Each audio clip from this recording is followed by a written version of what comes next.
a circus-esque tent. It's Cirque de Bolday, that's what I'm going to call it.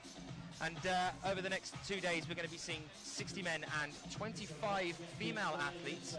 And not just from the UK either, we're welcoming them from South Africa, from Ireland, and also from dear old Oz. We've got the Webb Parsonator here, and Chris Webb Parsons will be climbing later on today as well. He's been out on a rig, an oil rig, for the past several months actually. He came back for a couple of World Cups and then has gone back out there again to work out there. So he's been working just on a fingerboard for the past few months alone. It's going to be interesting to see how that works out for him here at this competition. A few moments then, as these athletes have used up their time very quickly. We've still got just under 2 minutes before we welcome our next two athletes, and those will be Gareth Parry and Tom Newman, another two very well-known competitors. Next up will be Gareth Parry and Tom Newman. Gareth Parry, one of the older of the competitors and a multiple champion in lead holder. Also the British team manager, but still competing himself.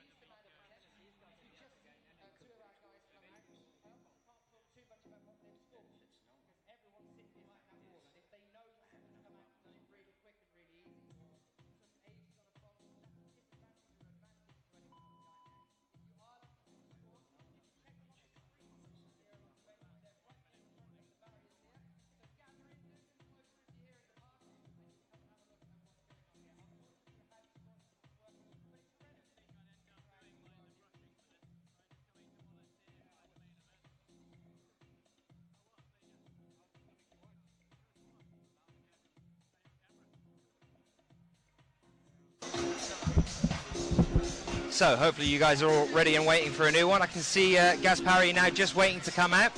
7 times champion here, Gareth Parry. Now lives in a van with his lovely wife and has several pets, a couple of horses, some dogs and some cats out in the wilds. Still a frequent climber, and he's back here again to fight today. In previous years then, a little bit lower than what we're used to seeing from Gaz. Last year was 5th, year before that was 7th. 2010 he came 2nd and was 3rd in 2009. But remember, this man that's coming out now onto A1 has been champion here several times, and he's definitely a force to be reckoned with, definitely somebody to watch out for. Next to him, Tom Newman, another well-known British athlete that we see quite often at the World Cups, well, as often as he can make it out. He has also won here twice before, once in 2011 and once in 2009. In the other 2 years, so last year and 2010, he came 4th. So he seems to be swapping between coming 4th or 1st for the past few years, and this year, according to his results, he's supposed to come 1st. So I don't know whether any of you are placing any bets or believe in superstition, but maybe this is his year again for him. So Tom Newman out now. I can tell you that I've seen him a few times on the IFSC circuit, if some of you are familiar with that one as well. Comes along on the British squad. Came equal 29th in 2012. That was at Log Dragomere. This year then, so far, we've only seen him once, and it came equal 35th. And that again was at Log Dragomere. He's obviously got a favour for that one.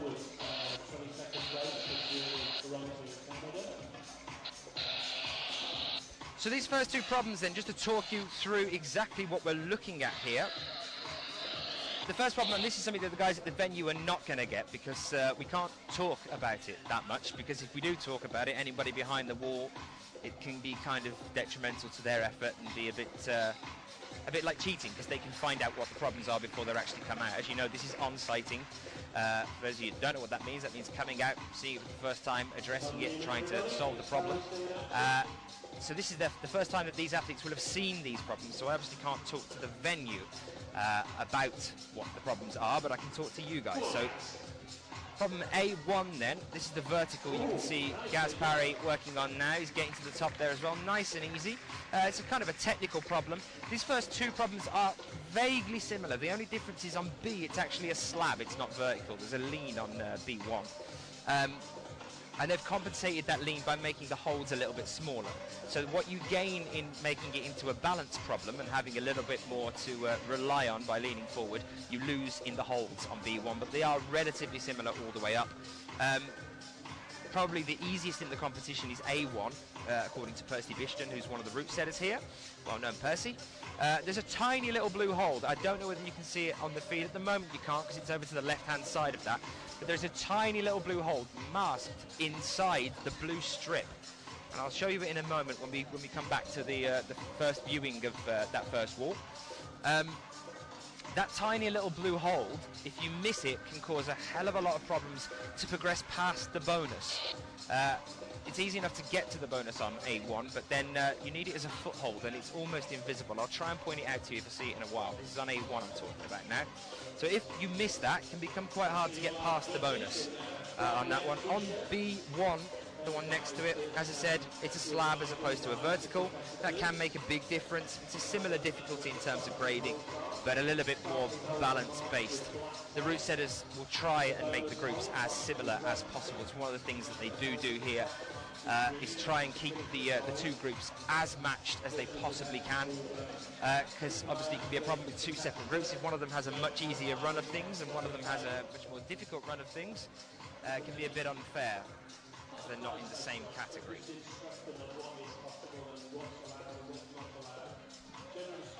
Next two athletes that we're going to be welcoming out then will be John Partridge and Ben West. Again, two very well-known athletes. I believe John Partridge was commentating with Johnny recently over on the US side of the IFSC circuit.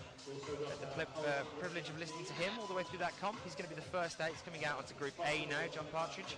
And Ben West coming out onto Group B. Another very well-known British climber. We're starting with the well-known guys. John Partridge, best result here is third. He did that twice in a row, 2011 and 2010. Ben West, best result here was last year, and one of the only results I have for him actually here at the British Bouldering Championships, and that was he was 8th in 2012. But I've got a lot more information on Ben West, and I'll be talking you through him if you're unfamiliar with the man when he comes out in a moment's time to start his climb here. So just roughly 20 seconds left on the clock before we welcome out our two new climbers onto the field. Once we get going and we start having an idea of where people are ranked, we won't be able to announce that over the mic, but you'll be able to take a look on the TV screens, and that'll give you an idea of where people are standing. So our two chaps move out onto the field. Ben West on Group B and John Partridge on Group A. Ben West is the centre manager and chief route setter at Undercover Rock. He got into climbing via his old science teacher on a school trip, which is the most bizarre intro I think I've heard so far.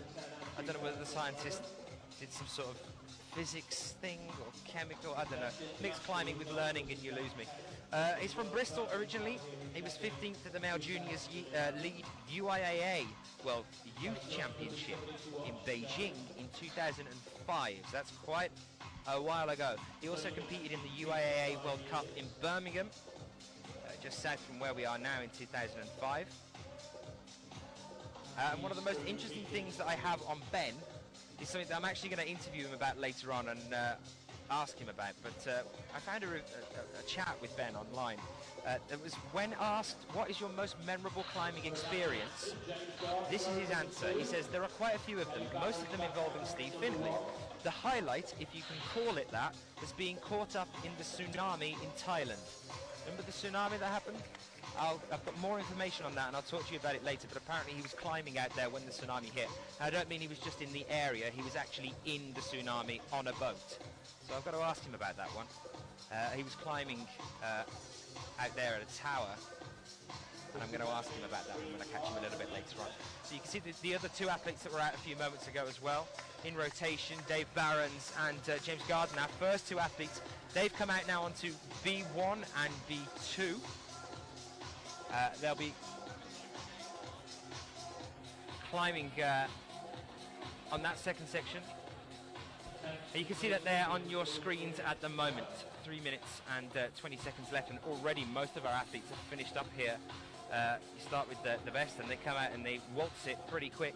I'll talk you through briefly then A2 and B2. A2 is an incline. It's this big blue wall you can see right in front of you now. It's probably it was the first of the harder section of problems. We've moved from a technical sort of start into a more power-based problem now on A2. So it's the first of the harder problems here. The volume as a whole is the bonus, which you can see there, which is the black with a little bit of red tape in the middle section. Once you get to that one, there's a pinch on there, and that in general is the bonus move there. It's a big right move up to the sloper, onto the yellow you can see there, and then a pocket top after a heel hook on the volume down below. So once you move past this beginning section, obviously you're traversing a little bit with the left out onto that purple hold you can see there. Then moving up towards the bonus volume, then it's sorting some hands out once you've done the pinch, right hand up onto the yellow, heel hook onto the purple plate on the volume, and then popping up for that pocket on the top. You've got to be relatively controlled with that one because the pocket isn't very big at all. It's quite precise, so it's more of an accuracy thing at the top. And after those sort of sloper-based and pinch-based grip-based problem, wide hand grip, really squeezing, that pocket could cause a bit of a problem. We'll wait and see. It hasn't so far. B2 next to it then, this is quite different. But again, a very powerful base problem. Pulling on the yellow holds to start, undercling on the green, and there's almost sort of like a sideways compression problem with your right hand going up onto that tiny purple one. This is the big white volume you can see there on the yellow wall over to the right hand central. That one there, that is B2. So around that big white volume, you're putting the right hand on the purple that you can see there, and it's kind of a compression-y based sort of problem before you're pushing up into that bonus. It's quite a big move up into that the green pinch, the bonus hold as well. You're striking up, remember, again with the right there to get to that one, crossing over to the left to the penultimate hold, and going out to the right to finish. So the right hold here is a little bit more of a positive edge, kind of a jug top, and it should be relatively easy to finish up on this one. It's that middle section moving up to the bonus that could cause problems. To give you an update on the results as they're standing at the moment, then currently I've got Dave Barron's in front of me in first with 2 flashes. These are the live results that I'm feeding to you now.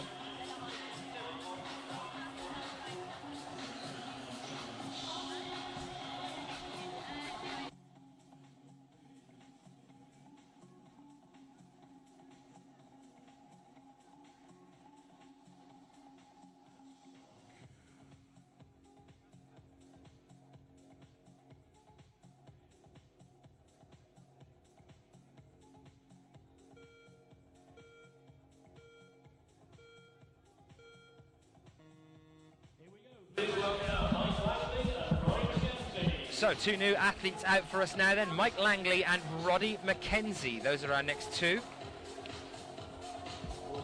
Mike Langley, BMC national route setter and the head setter at the Castle Climbing Centre in London. He's coming out in Group B at present. He's a highly experienced competition route setter himself. He's set for the British Mountaineering Council on numerous occasions, and the BMC are actually part of the group that have obviously put this together as well.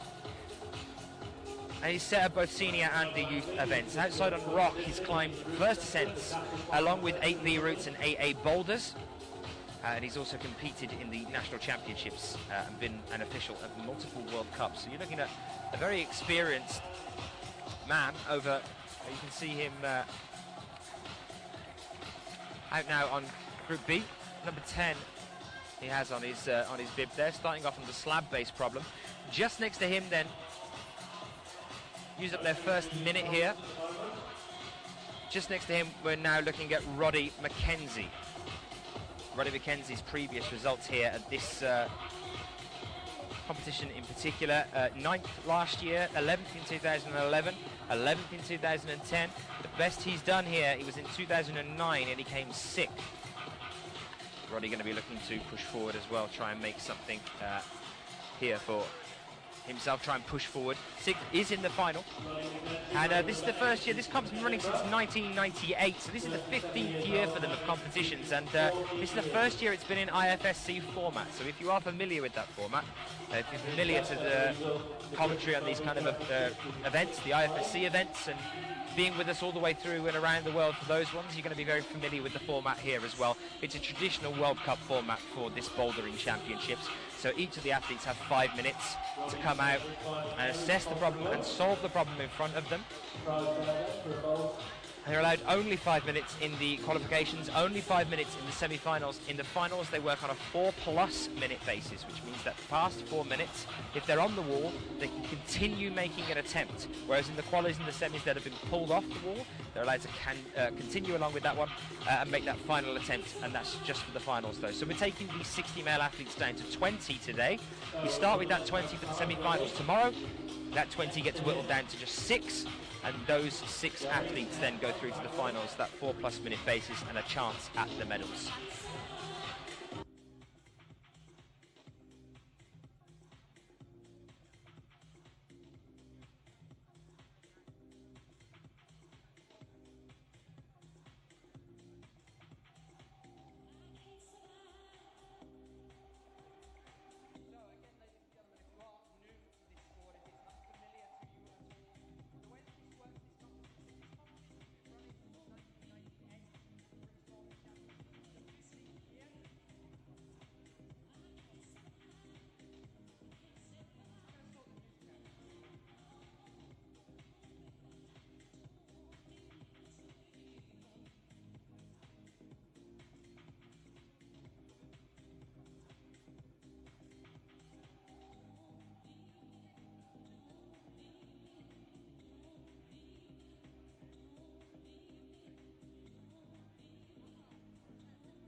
Two climbers are out. Wearing number 9, we have Nathan Phillips, and wearing number 11, Louis Parkinson.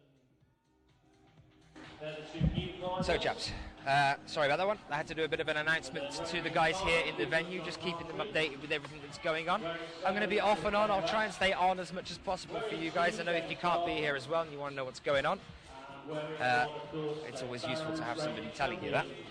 So results as they stand at the moment then. Dave Barron's in equal first, well, first of his group, as we have 2 groups here with 2 flashes. But he's also there with Gaz Parry, who's in second at the moment, actually, sorry. James Garden in his group is top at the moment with 2 flashes. Tom Newman just behind him. He has 2 tops in 3 attempts.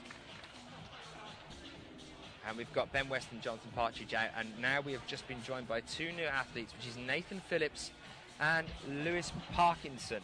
Nathan Phillips, the best he's done here before in the juniors category, which isn't actually happening this year, we're just having a seniors event. But in the juniors category in 2010 and 2009, he was 3rd both years. Moving up into the seniors, Nathan Phillips, 9th last year and 14th the year before that. So he's definitely an up-and-coming athlete, did very well in the juniors in this competition, and over the past 2 years has been increasing his lead on the top-ranked athletes here as well. Then next to him, we have Lewis Parkinson. Lewis was 11th last year, 2012. He was 11th the year before that, 2011, and he was 19th in 2010.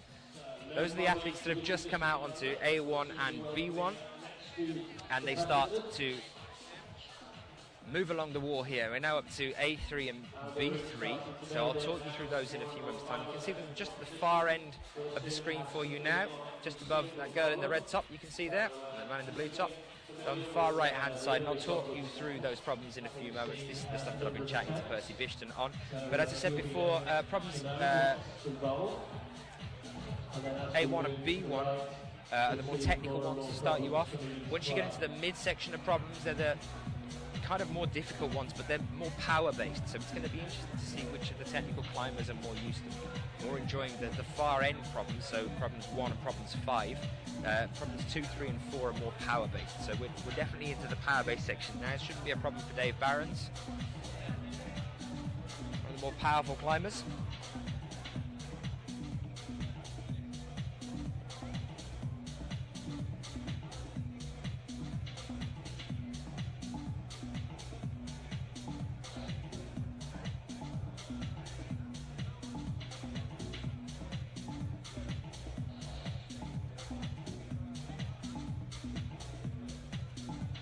And when some of these athletes have finished their 5 problems for the day, I will be going and getting some interviews with them, pulling them over and having a bit of a chat. The 1 minute warning, please. If the climbers were still climbing, that would be their cue to... and having a bit of a talk to them about how they've found today, how they've been in general, and what their plans are for the future.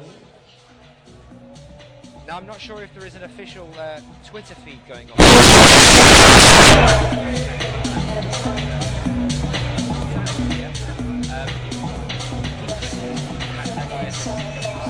If you want to get in touch with me that way and ask any questions or request from anybody later on in the day, you can do so. I'll check up on that as much as I possibly can. Or you can tweet directly to me as well. You can tweet me using @_Daniel Finn, one word, after the underscore, and those are straight to me as well. If you have any questions for me, anything in general, send them away and we'll have a chat. So, some new athletes out for us now then. We welcome Gavin Simmons and Craig Bailey. Gavin Simmons, best result for him was actually last year. He came 17th here. And Craig Bailey. Craig is 26, wins from well. Warrington. He's won a couple of regional events in Liverpool at the hangar. And has been competing for 7 years. Gav Simmons, very well known in the southwest, lives in Bristol at the moment, 33 years old, he's number 12. very well known as one of the deep water soloing experts, Top left, where people climb on the rope over the water. He's a pioneer of deep water soloing. Basically means climbing cliff faces by the sea without a rope or harness. Basically, if they fall off, they're going into the water. So that's Gavin wearing number... He's in the centre of Hoppy, which is an 18 plus at Aston's Cove in Devon. And he's also one of the most group centres in the country, renowned not only for golf as well. So it shouldn't be too much of a problem here for him. Okay, number 6. I'll have a chat with him a little bit later on. Tom Newman. Tom Newman there with a little bit of cheeky top. Over on B3, pull up at the end of it. The person that we are left with now currently out on to all of some of the other lads finish up is Craig Bailey.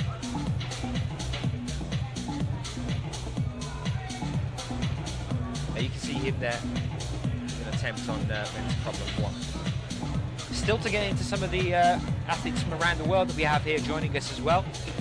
We've got guys from South Africa, guys from Ireland, which I know is supposedly around the world, but it's nice to see some guys here from Ireland as well. We've even got an Aussie, and we've, of course, in the girls got the Puccio here, from the US. Could be one more person. Can't quite see.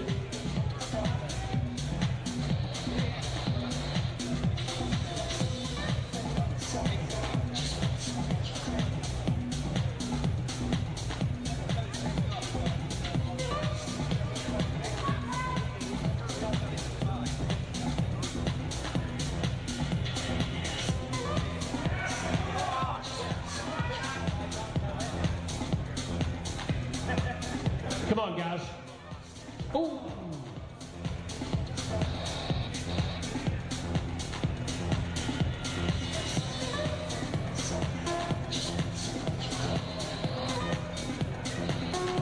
From the left-hand side.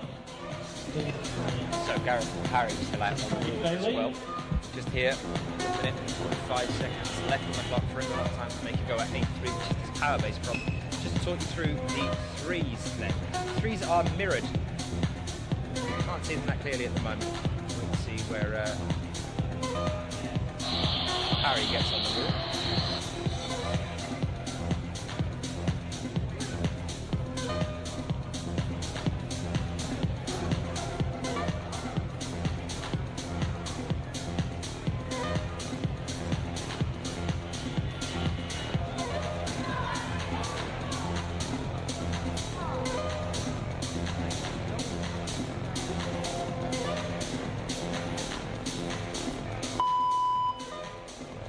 So that's the 1 minute warning.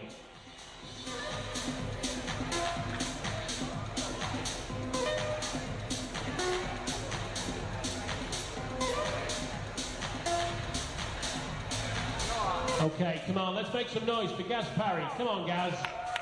Come on, you can do this.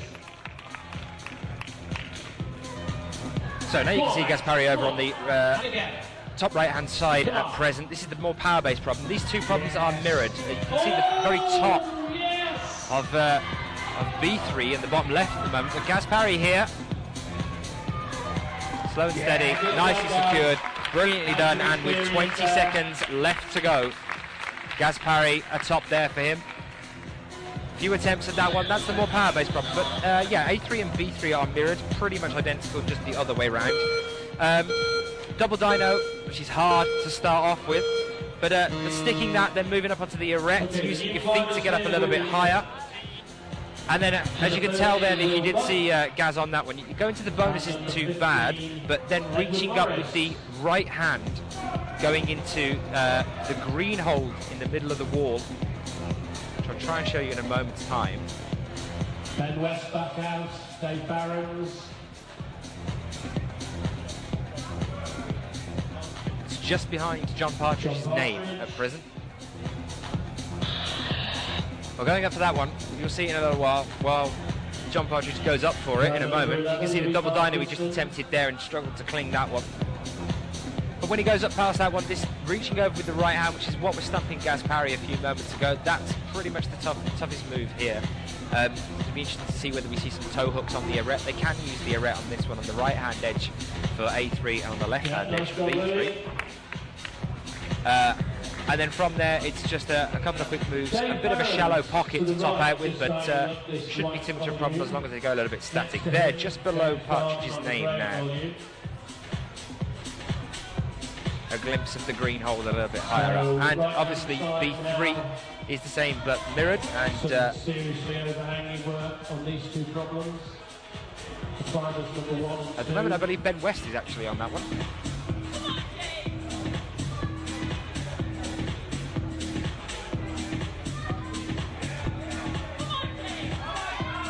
Come on, Dave. Yes, go on, James.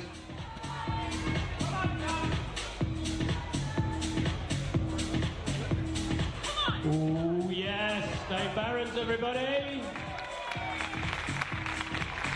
That's up there for Dave Barons.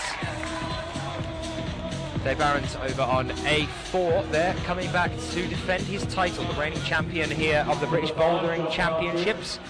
He's back again to try and cling on to that for another year. He's doing pretty well at the moment as well. So yeah, Ben West is actually on B3 at the moment.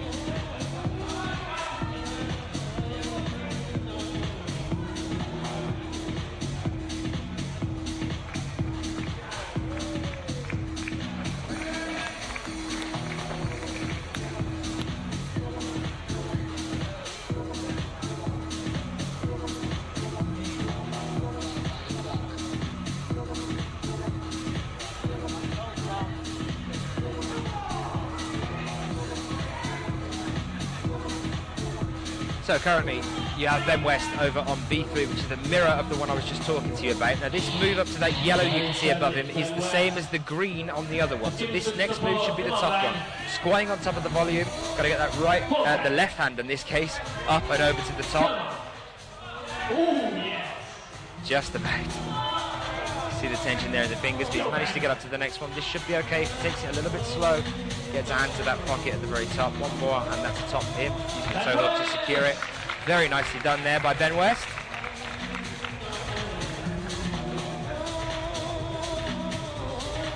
Still climbing row 15, Edward Morris. So, just a couple of guys left on the wall then. We're still over on A1 and B1. Number 13, Will Buck. And next to him, Edward Morris. Previous results for both of these chaps at this event. Will Buck was 18th in the junior category in 2009, 19th in 2010. In the seniors last year came 23rd. Looking at Edward Morris then 25th in the seniors last year and 57th in 2010.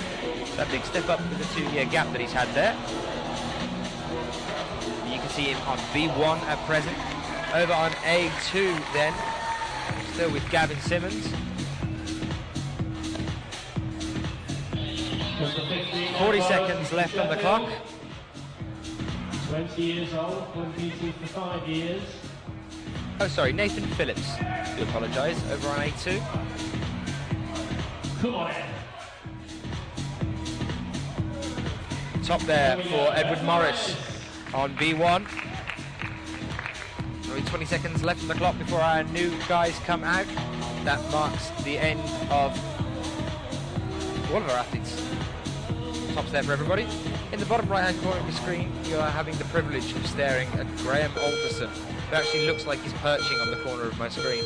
He's the man in the red top, often the IFSC technical delegate, and runs the climbing works up here. The thing worth mentioning about Dave Barron's in British competitions, Dave Barron's was the reigning champion at the Quiff Climbing Works International Festival.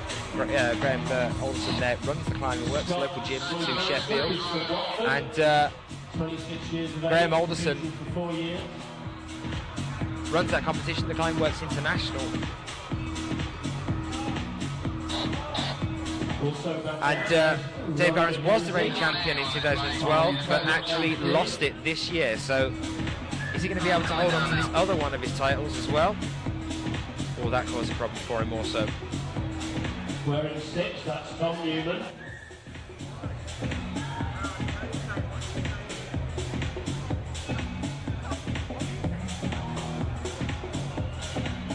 Wearing 14, Craig Bailey.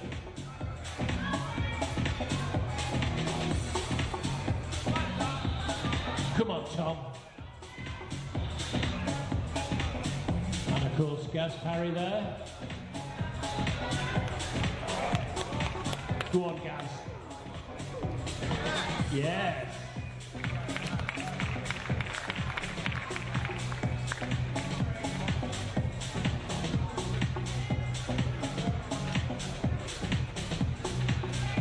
Gaz Parry here this weekend, not just as a competitor, but also as the British team manager, passing on his experience to the next generation.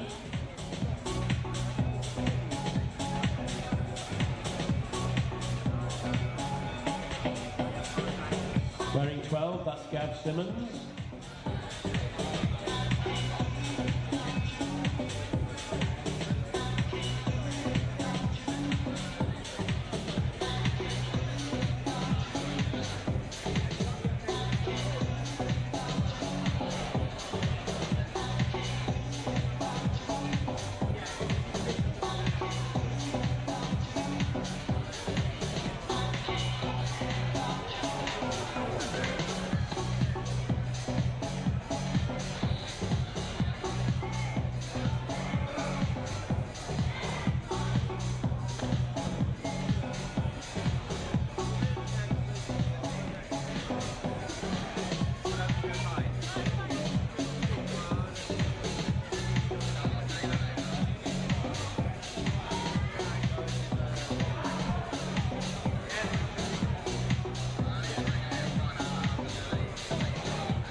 taking the names off there briefly for you, as there was a little bit of a mix-up with those, trying to get that sorted for you as quickly as possible.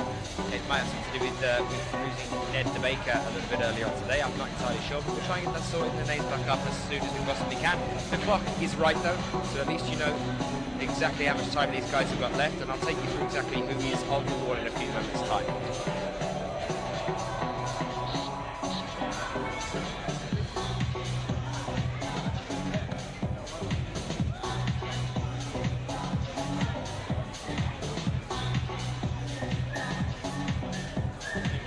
Okay, so A1 at the present moment in time. We are looking at number 16, and that is Ben Meakin.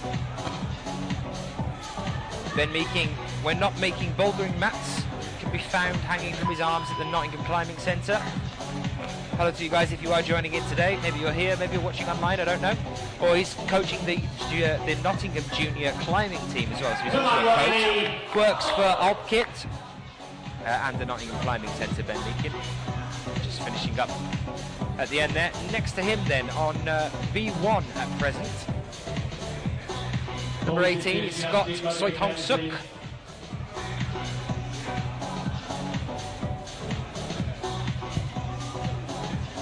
A little bit further along the wall, just finishing up there, you can just see him disappearing. That was Roddy McKenzie, who's just out on A3 as well. We get ready for another rotation in roughly 15 seconds time. Hopefully you guys are enjoying.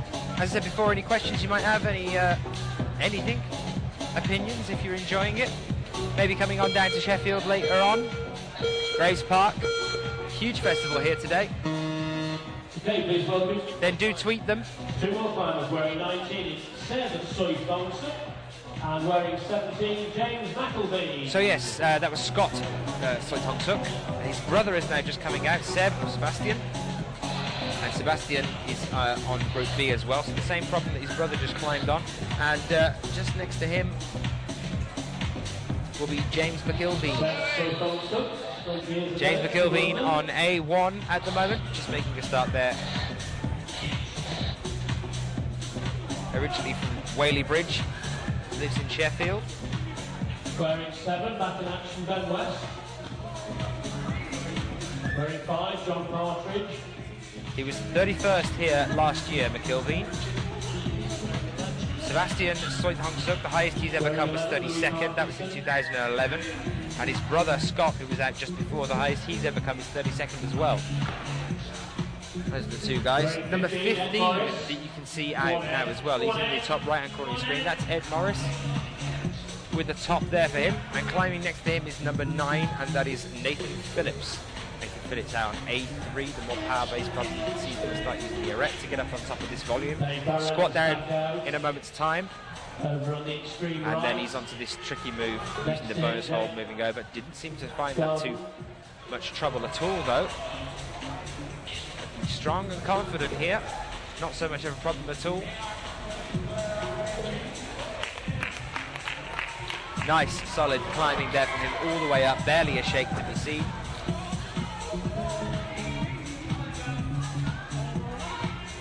So wearing 5, John You can see Jonathan Partridge now over on A4. This is the roof section problem.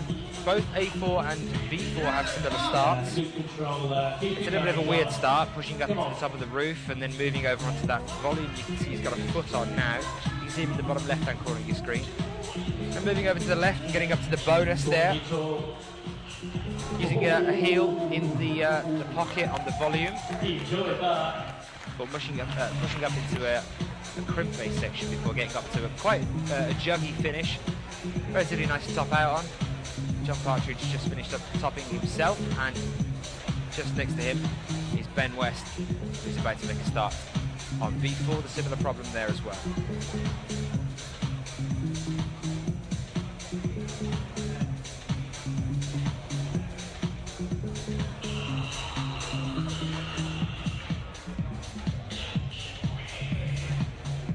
Over on the extreme right, number 2, James Garden.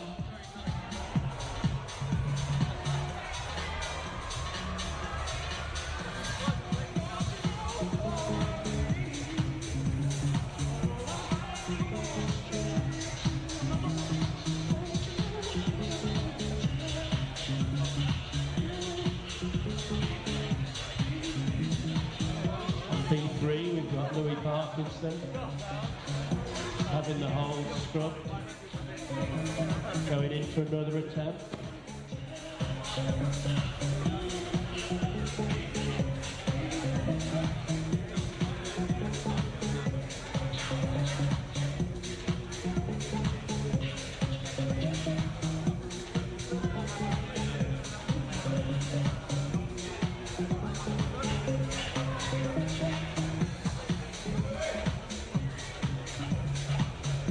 Come on, James.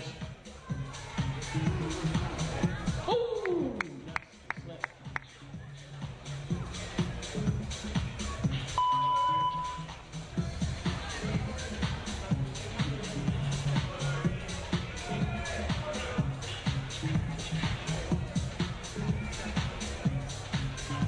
Come on, Louis.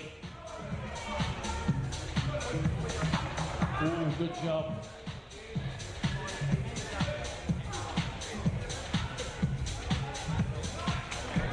Parkinson.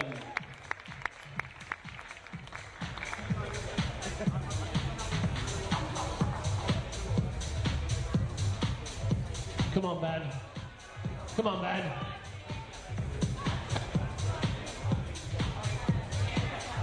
Yes.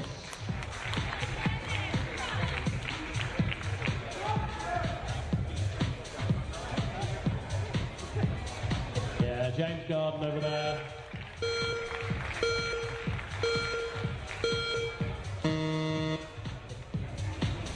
Okay, the new climbers in action coming out. Wearing number 20 will be Adam Cooper, and wearing 22, Joey Watts.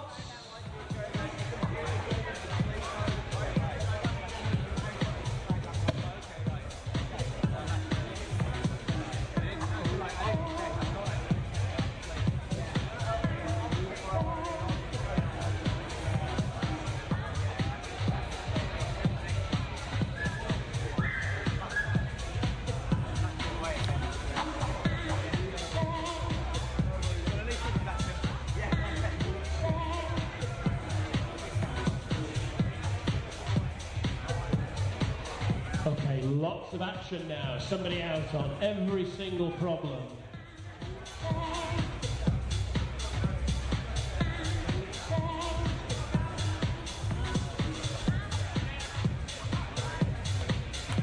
Number 6, that's Tom Newman.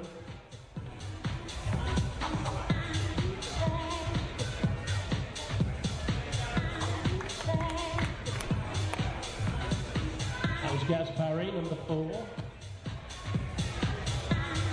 We've got number 12, Gav Simmons.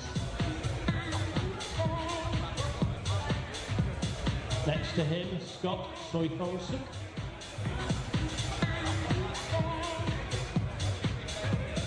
'14 will be Craig Bailey. Distinctive figure of Roddy McKenzie underneath the roof with the white volume.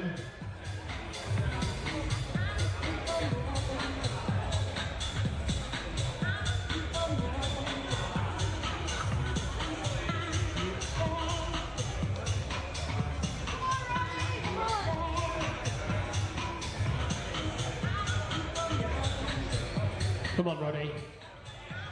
Go again, go on. Yes, nicely done.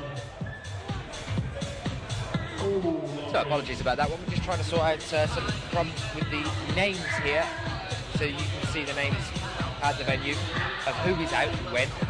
As you can see, we've filled up the wall completely now, so we're over to A5 and B5. We've got 10 climbers out at a time, start to move a little bit quicker now.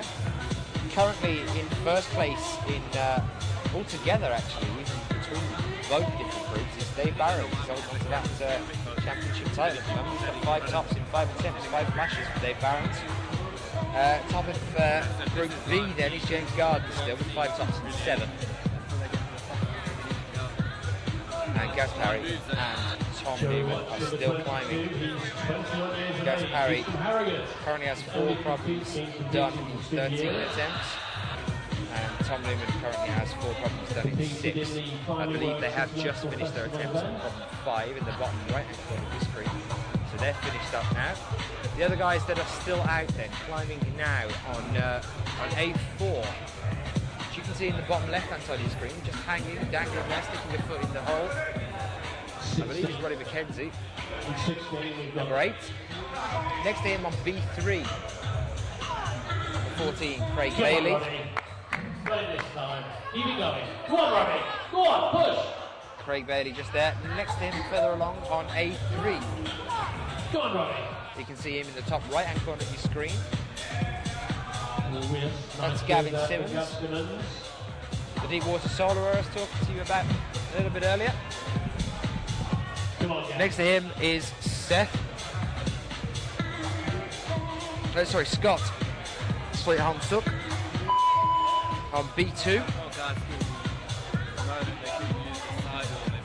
Gav looking good.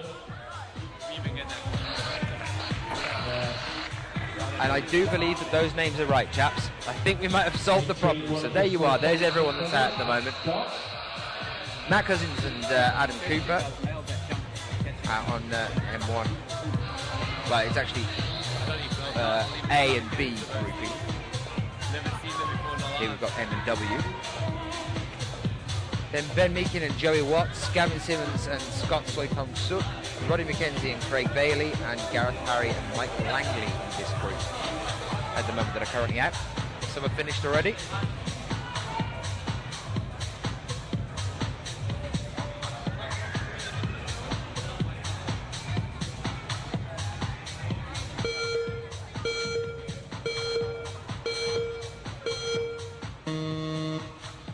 Here we go.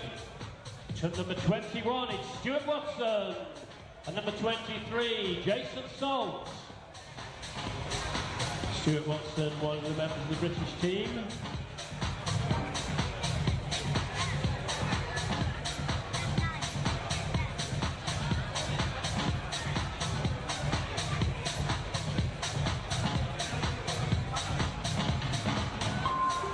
Looking from the right, number 7 is Ben West. Next to him, wearing 5, John Partridge.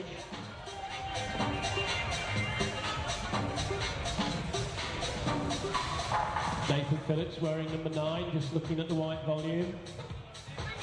Next, Louis Parkinson on the grey volume.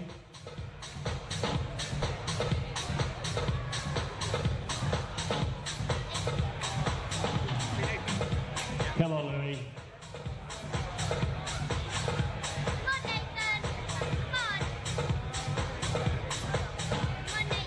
19, we've got the other Sweet-Hong-Suk's brother, we've got Seb.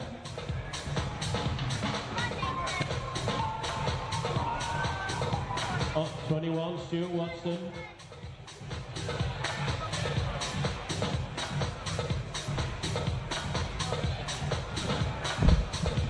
So the first of our South African guys now currently out, Jason Salt, you can see over on B1, who's just started climbing. You can see him in the top left-hand corner of your screen at the moment. Talking to the coach for the South African guys a little bit earlier on today, Dylan. Says that the SA guys tend to be stronger in bouldering than lead. It's begun to be introduced into schools over there as well. They create a lot of their own routes that are more rock climbing based style as opposed to a more outdoorsy style. They have a big difference and kind of a problem, I suppose, with the holds that they have over there, the types of problems that they set though. There's a lot more sand in their holds that they make, so they tend to be a lot more coarse than the holds we have over here, which can cause a bit of a problem for the lads coming over here and realising they have to grip even more and tighten up their hands when they're used to climbing on rougher edges. They don't have the same amount or the same type of holds over there either. So these kind of problems, you can see we're just zooming in a little bit more now on Jason Salt. Trying up on the slab problem there, top left-hand corner of the screen. South African team. Jason Dylan Salt. Although it says GVR there, he's actually from South Africa. Get some ideas and inspiration and elements of fact-finding as well, which they'll take home and use to help develop what is the early days of South African competition climbing.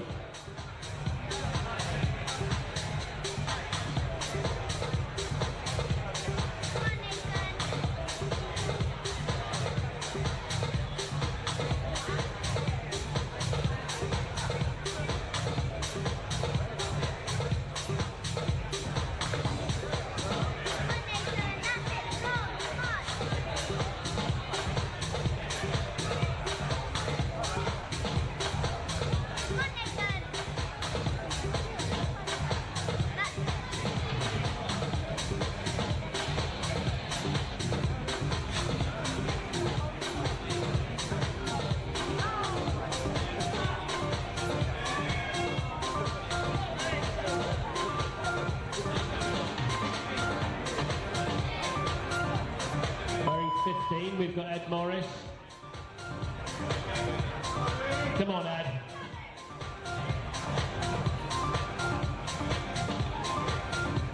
Local guy, Ed Morris from Sheffield. Come on, make some noise for Ed. Come on. Go on, Ed. Nearly there.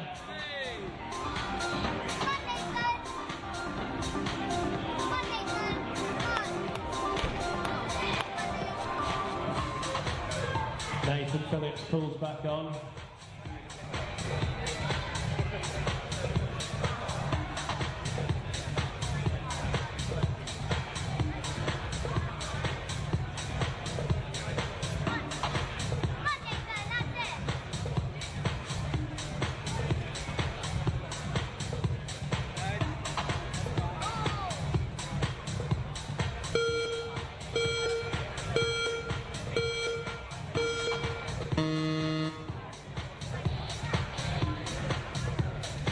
Next to climb, wearing 24, Ed Barber.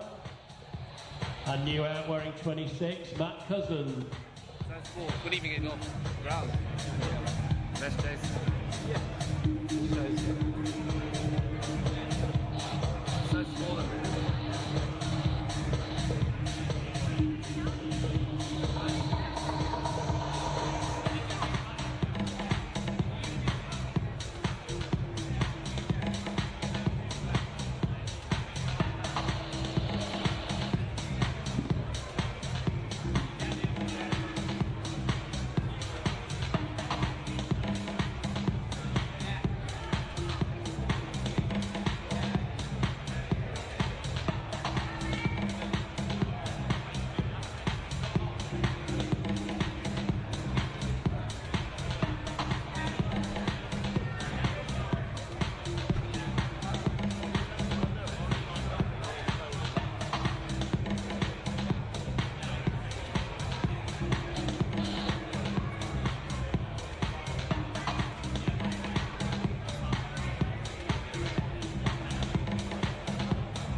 Number 26, Matt Cousins from Canterbury.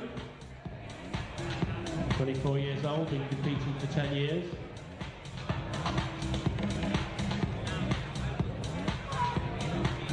Outdoors, he's climbed a route called Chimera at High Rocks, which, if you're familiar with the Kent sandstone, that's English 7A. Doesn't get many ascents, that one, so that's an impressive tick for outdoors.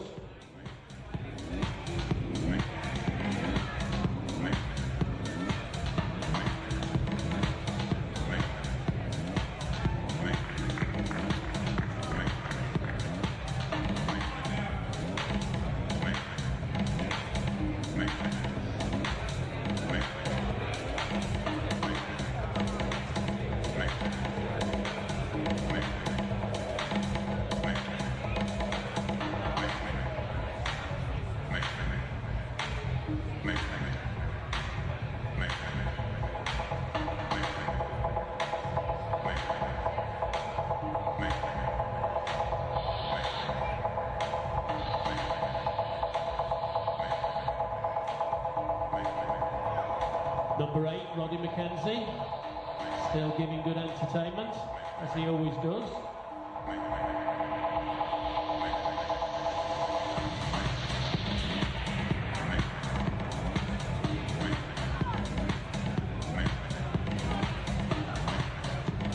Just about to have a grapple with that light volume, we've got Gav Simmons.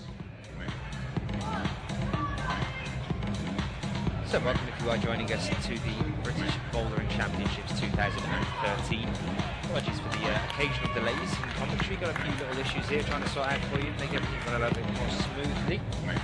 Trying to sort out some names for you as well, because we have some athletes on the wall that actually aren't from GBR, even though this is a British Bouldering Championships. So we have guys from South Africa here, Ireland, we've even got an Aussie in the men's. The current group that are out at the moment though, Next to him, 22. I believe all of them actually are from GBR, so there's no problem there for us. Next to him, 16. The only problem I haven't been through with you so far then is the one in the bottom right hand corner of your screen, problem 5. These are the verticals, same both sides, so identical problems either side. Really terrible footwork. Those aren't my words, those are the words of Percy Bishton, one of the route setters here. Have to be really careful about what you're doing with your feet on this one. There's nothing to go on really. In a way, it's almost similar to problem 3, the one that's mirrored, in the fact that you have to get up on top of that pyramid-shaped volume, perch your feet on it in a sort of squat position before you can start to move up any higher. And then it turns into a more pocket-based problem. You're doing an undercling pocket up with the left hand first, which is a bit counterintuitive. You want to just sit at the very top of the pyramid in the bottom right-hand corner. That's an upside-down pocket on that one before then reaching up with the right and then crossing over with the left to finish up. It's quite a shallow pocket there on the left as well to finish. But the big problem here on this one's going to be footwork. The plate that you can see, the little red plate, you just catch it on the bottom corner of the pyramid, right towards the centre there. And wearing 27, getting your feet on top of that one can be a little bit tricky. So 2 guys now coming out for us are Dara O'Connor. And Dara O'Connor, only 16 from Dublin. Who's from Dublin? He's an Irish athlete. 4 years. So if the name comes up and says GBR, I apologise. Dara, part of a strong Irish team here this weekend, led by their coach and inspiration, Eddie Cooper. And next to him is Ashley Wolsey-Hurd, and he is from Swansea in Wales, based very close to my heart.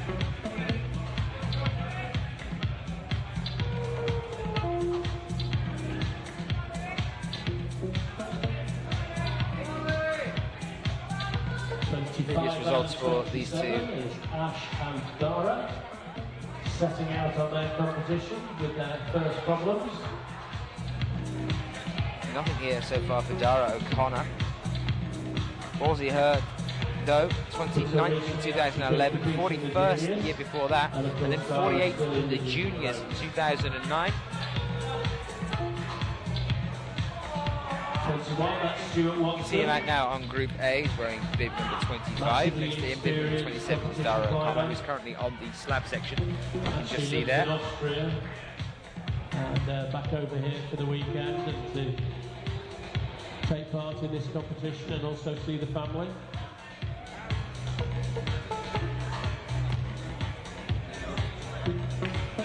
Very strong climbing family as well, the Watsons.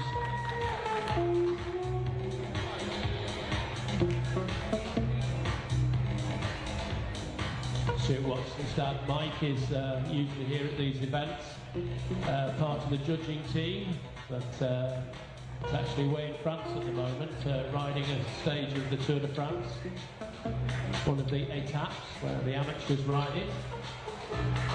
So, bit of a change. So Ashley Wolsey-Hurd, 19-year-old athlete from Swansea. Pushing luck with it. Currently just finished up on A1. Next to him on B1 then, Dara O'Connor, 16 years old. He said there's Dublin defences. He's been climbing for 5 years, been competing for 4 of those. Lucy Mitchell is the climber that he most admires. I believe Belfast might be getting a new bouldering centre shortly as well. Building work due to start next week.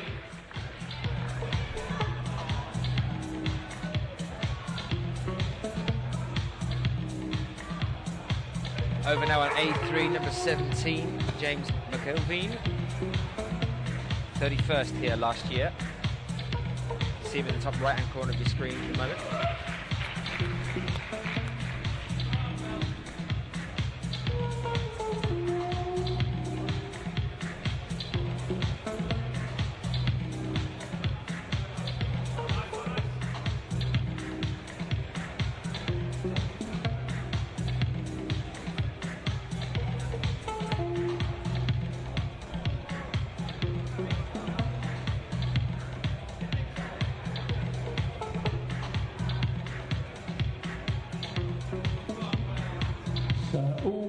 under the roof, not under the roof.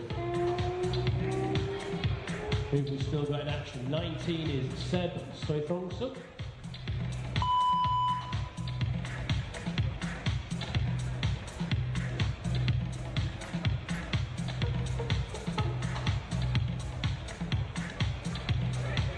Is Will Buck.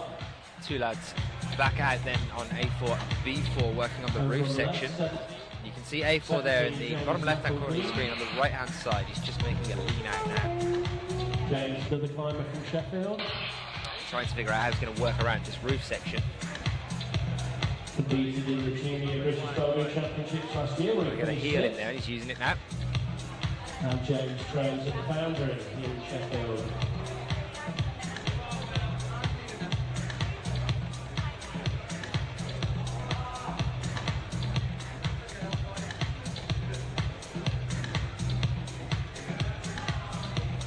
Now smile for the Seb Soithrongsuk.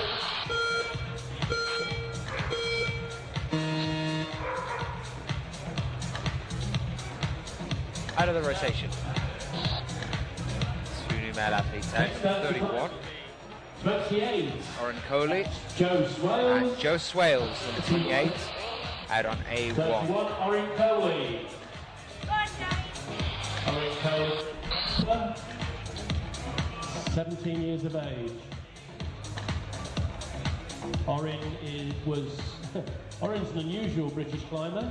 He's the British speed champion from last year. Talking about Joe Swales then, currently out on Group A, A1 on the far top left-hand side of the screen. You can see he's not on the wall yet, number 18, the middle there. Joe Swales, 5th in the juniors in 2011, 7th in the juniors in 2010, and 18th in the juniors the year before that. So slowly creeping his way up to the junior category here at the British Bouldering Championships. Now moving over into the seniors category, did not compete as well until 2012. And here he is making a try at the seniors category here. Next to him, we have Oren Coley, 7th in the juniors 2011, 34th the year before that, 2010. So another young gentleman moving his way over into the senior category, as that is the only category that we have so far here. This year it'll be seniors only. Who else have we got? Oren Coley, 17-year-old athlete from Leicester. Looking at the list of climbers he most admires, Jerry Moffat, Paul Robinson, Chris Sharma, Daniel Woods and Sasha DeJulian. So slightly American bias by the look of things here. Nothing wrong with that. He's been climbing for 11 years and competing for 7 of those. And as a random fact for you, his favourite food is Skittles.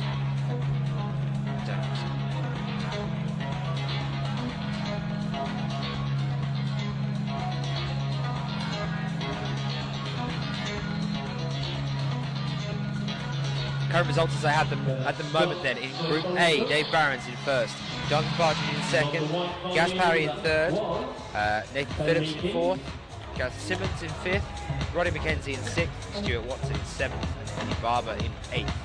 Those are the current scorings as they stand that I have here at the present moment in time. Currently still topping that list. David Barron's the only athlete so far today to have flashed all 5 problems. Looking at Group B then, we've got James Garden in first place, Tom Newman underneath him, Ben West in third, Louis Parkinson in fourth, Edward Morris in fifth, Craig Bailey in sixth, Jason Salt in seventh, and Matt Cousins in eighth. James Garden at the top of that category, Group B, with 5 tops in 7 attempts.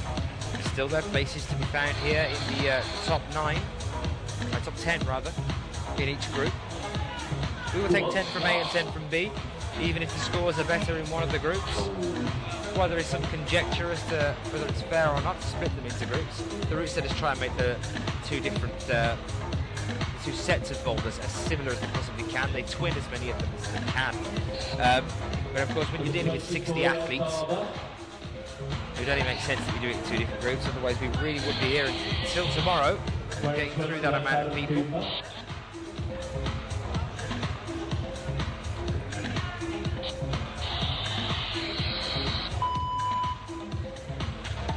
We've now got quite a few climbers using their full-time allowance.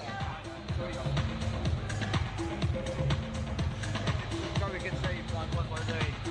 That way, just give a little bit more information. Cheers, anyway.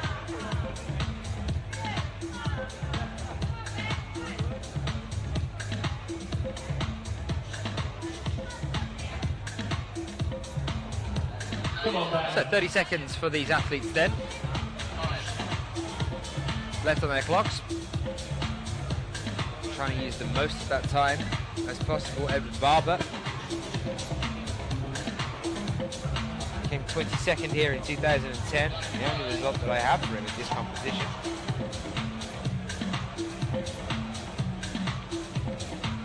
Originally from Belfast, maybe he's into big routes and sea cliffs. Current plans are to climb extensively in the UK and Europe, build up stamina for a trip to I always say Yosemite in May to attempt to free some big wall climbs. In the future he's got his sights set on divided years.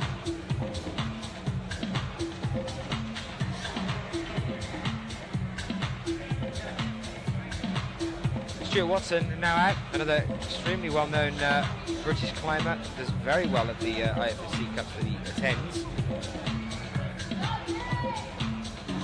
So there's Uzomi.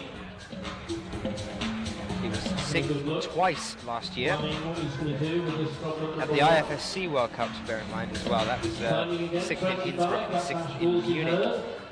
So right in the heart of Europe. These are the ones that we have the Austrian Titans and the French, the Russians to contend with.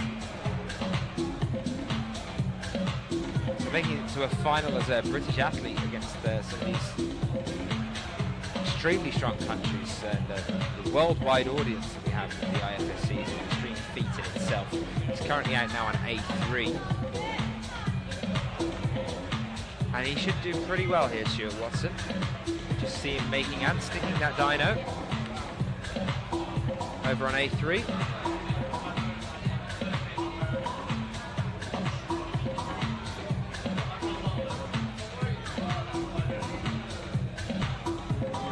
Oh, come on, Stuart.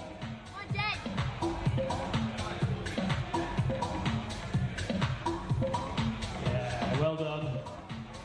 Good persistence there by Stuart Watson. Stuart making the dyno, but missing his feet up a little bit there, I think. Just not quite enough of a secure position to do that lean over. The best attempts we've seen are using the heel, the whole of the underside of the foot to really sit down into that squat position before then leaning over with the right hand and getting your hand on the green. For Stu there, it looked like he got a bit of a toe going on the right hand side, and that's what slipped and gave out underneath him. Very strict as this should be. We'll see as he makes another attempt.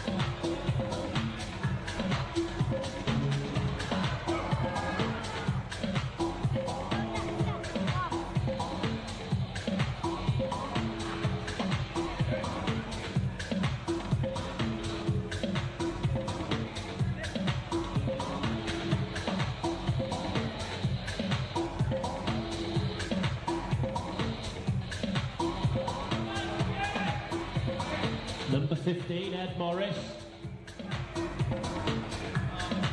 We have John Ellison here as well, the founder of Climbers Against Cancer, who is currently judging, sitting over to one side, I think he's over on 4 perhaps, next to Graham Alderson, trustees of that charity foundation. If you don't know anything about that one, I'll be talking to you a little bit more over the next day and a half about Climbers Against Cancer and what you need to get involved. There's actually a stall here in the park.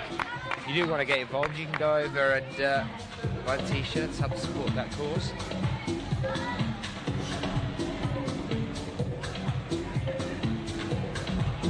And in a few moments' time, as we have started to finish up with these athletes, I'm going to try and grab some of them for a bit of an interview. I'm going to try and hunt down Dave Barrett and have a chat to him. And we'll have a talk in a moment with the athletes that have finished up.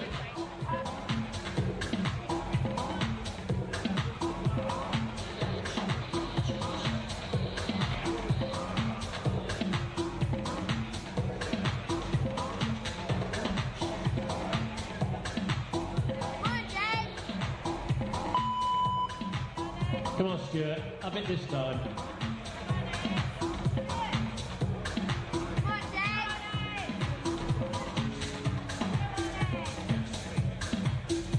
There we go, number 21, Stuart Watson.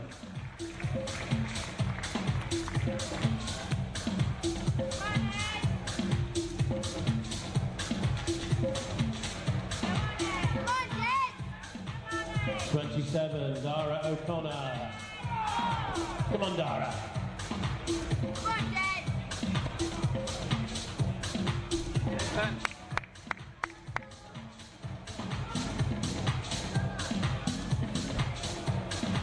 Over on the left, there's Liam. First competition. Keep it going, Liam. Come on.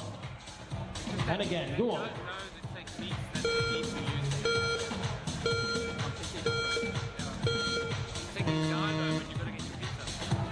And next to climb, wearing 32, please welcome Max Ayrton, and wearing 35, Joe Healy.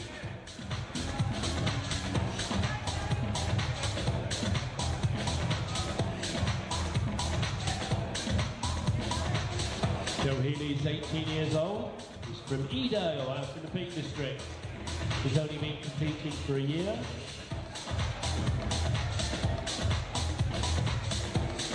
Max Ayrton, also 18 years of age, this time from Bristol. He's been competing a bit longer, he's been competing for 4 years. So a little bit more experience. Time for them to get their competition underway.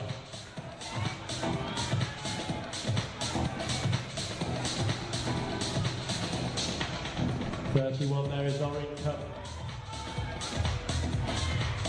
Go on, Orin. Go on.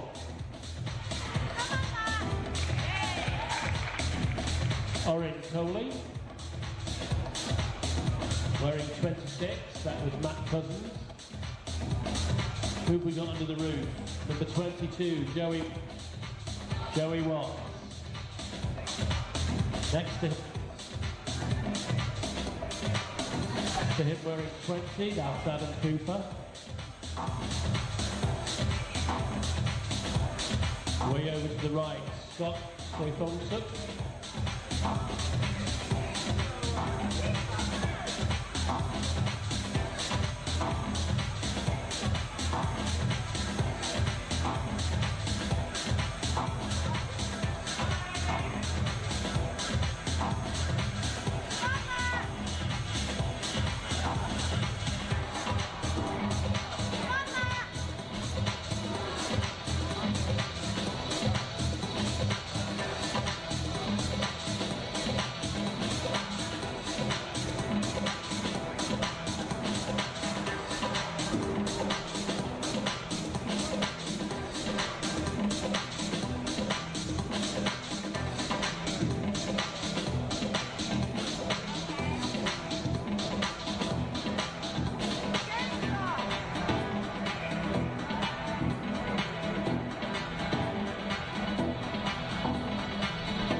Right, well, I went off for Dave Barron's, but I haven't managed to track him down yet. But I found not even the next best thing. I found just as good a thing.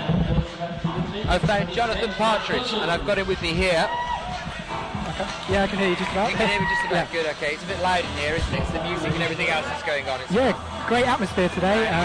Big crowd coming in. How did you find it? I think it's a good set of blocks. Like we had a bit of everything. We had a couple of slabs, a jump, nice roof. So yeah, we've had the full spread, nice tour. Really happy to top all the blocks. Bit annoyed with fluffing the dyno a few times, but apart from that, wobbled my way up the rest of them. So yeah. Well, you're currently sitting in second, and you're quite nicely sitting there as well. 5 tops and 8 attempts. Is there any of them that really? I mean, where did those attempts come from? The double attempts? Were they?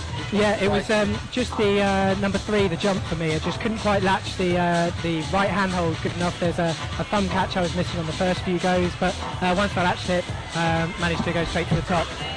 But yeah, we've still got some big names coming out. I know Stu Watson's climbing at the moment. He's obviously a really strong international competitor, coming back from a bit of break on the BBCs. We've also got Ed Hamer, Jordan Bays I think is out already. Yeah, there's still plenty to play for, and everyone's going to be fighting for those 10 places. But it's looking like you're pretty much comfortable at the moment for one of those 10 places. It looks like we should be seeing you through the semis tomorrow. Tell me from your own personal experience in terms of the World Cups that you do and the other kind of climbing events that happen, how tough and how grueling is it as a competitor to go from qualifications one day to semis the next and then finals, especially with something like this where the semis and the finals are on the same day? What kind of what does it do to you and to your body at that sort of late stage of the day? Yeah, I mean, the more climbing you do, the more tired you're going to get. But this is the first year we've run a World Cup qualification, semi-final, final round. So I think everyone's going to find it difficult. It's the first time we've done it in the British Championships. But obviously competing internationally, we have a little bit of an advantage. Obviously not making semi-finals most of the time for myself, but certainly know what's going on. And it's just really nice to have that format in the home country in front of a big crowd. So the format before that then, the one that you competed at here before with the BBC, what was that all about? How did that work and why do you think they changed? Yeah, the worst day of the year I think in our calendar. It's just so stressful, you know, you've got 60 guys, 10 problems, all on the mats, there's no structured timing, so you're going to be caught up in a queue waiting to climb for 20 minutes and miss out on your opportunity. You know, you've basically got to flash all the problems to stand a chance of qualifying, and I think this is, in my opinion, a much fairer way of doing it. You know, everybody gets the same climbs, they get their regimented rest breaks. It's just an equal playing field. You know, if you're one of the more confident people in the older format, you perhaps try some of the harder ones earlier, get an advantage because you get a smooth run through it. Whereas a lot of the other competitors, you know, if you fall off a block, you get held up in queues and it prolongs, and then you end up taking the whole qualification period. Whereas if you were in this format, 45 minutes in and out, back home, have a rest. So you say yourself that you're used to being in that format, you're used to doing the IFSC World Cups and doing the tour, as it were, with the bouldering. In terms of the guys this year as well, I mean, I know that Dave does very well over here in England. I mean, he's reigning champion here currently, and he was reigning champion at the Quiff until this year when he just lost it there. What is it like as a British climber to then go from working at these kind of events to then going over to the IFSC tour? I mean, not just in format, but in terms of quality and what you're seeing. Would you say that there is a similarity there, a big difference? I mean, how shocking is it to step into that? In terms of standard, I mean, it is a big difference. Whenever you go to your first World Cup event, it's like deer in the headlights moment. You know, you come out, you're climbing against, well, you're not climbing against anybody because it's a personal competition and it's you and against the blocks, but around you are just these world-class athletes, and you know, it's very hard to stay focused, concentrate on your game, and I'm sure that's what a lot of the competitors here are finding today, is that all the surrounding things become very difficult to manage. You know, the crowd, the frustration, the greasy holds. It's really difficult. But I think from a British competitor's point of view, having this kind of event now is really going to propel us on the international stage, because we've got something to practice on. You know, all these guys that are going to qualify for the team, they'll have at least done a World Cup format before they go to a World Cup, which is a huge positive. Less of a shock when they first get out there. Exactly. Used to doing it on the home turf. Yeah, even if it's just one event, you know a bit more about it, but you can't really practice isolation at a World Cup. You know, that kind of environment. Even here, you know, you've got your mates around you here. Meditate. Yeah. Well, I had the yoga mat out. I had the yoga mat out today. It didn't help. Sun salutations before you get in on the wall. I like it. It's nice. The only other thing I'd say about that then is that it's interesting to me that Percy Bishton is one of the route setters here. Obviously everybody here knows Percy, undoubtedly a lot of people watching the web feed will as well, because he's set at the World Cups for us as well. He does a lot of setting at the World Cups. In fact, I think it's 3 or 4 times this year alone he's been either on the team or chief. Is it Kitzbühel? Yeah, Kitzbühel, he's there. Yeah. He was chief there, and he was on the team over in Chongqing at the World Cup there as well. So we're dealing now today as another one of what you would say chief, although it's more of a sort of conglomerate, I've been told, with the route setters here. here. But you are dealing with someone who's been a chief on the World Cup circuit, who's now coming over here and kind of helping, although a lot of the other guys do the same thing as well and do route set on the World Cup tour, they're helping to put these problems together. Yeah. Do you think then that it could be a mental thing when it comes from stepping up in terms of quality from a British Bouldering Championships to a World Cup, considering that the routes that are set, the problems that are set, would have to be at Percy's highest personal best level? Yeah, I mean, I Is think it not a bit strange that there is that shocker when you are climbing with the well-known climbers? You say it's a personal competition with yourself. Yeah. But do you think, I don't know, is it a pressurised thing because you can see those other guys more than it is actually the blocks actually are up to level? Yes, yeah. I think if we look at this qualification format here, I'd say it's probably a very soft World Cup qualification round. But yeah, Percy, Jamie Cassidy, the team here, they're all seasoned route setters, so I think we do get a good mix. But yeah, it's Percy's problems are always tricky at the best of times. There's a very definite style to a British competition. Tends to be very crimpy. I mean, EP are the hold sponsors for this. I thought you were going to say under a tent in Sheffield. Yeah, well, yeah. With a bunch of lads standing around going, go on, get up wall. Yeah, exactly. Yeah, so we're really lucky to have such quality route setters here in the UK. Jamie Cassidy, Andy Long, Jason Biggins, Ian Vickers. The list is endless. Jan Junu as well. He's a fantastic route setter, and they're pretty much based all around the country. So everybody's had a bit of a flavour, and these events, I don't think you can ever really prepare for a World Cup style competition because the blocks are so unique. Because the walls are so unique. The only thing I would say ahead of the British Championships is if you're planning on doing it, climb exclusively on entreprise holds beforehand so that you know every single in and out of Is that because they're a sponsor? By exactly, yeah. I mean, every single hold is EP, so if you know those grips, you'll be all right.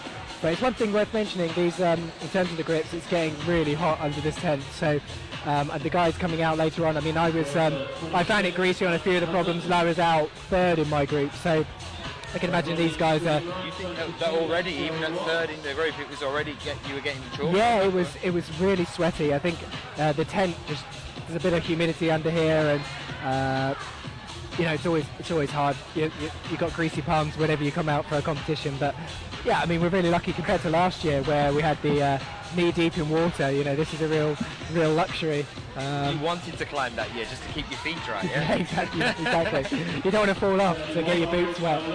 But it would be the first time in Innsbruck, the World Cup this year. We had torrential rain and they had to cancel one of the blocks. I think it was the first boulder in men's qualification. Yeah. Yeah, I was there. Yeah, so I remember it being really hot. I remember getting sunburned, but no, there was the first day. Yeah, wasn't it? and I was literally hands in my chalk bag, about to walk out, and they stopped it. We went back into ISO for an hour, came back out, did the first block, and then they cancelled it again. And it was, what's the point? Didn't you do well on the first block as well, and then they cancelled it? Yeah. I mean, for me, it was probably one of my best competitions this year. Just missed out on semis. I think I came 12th in my group, so yeah, a bit unfortunate. But yeah, I feel every time I compete internationally, I just feel really privileged because it's such an amazing opportunity to be able to go and travel the world competing, and I feel really privileged to do it.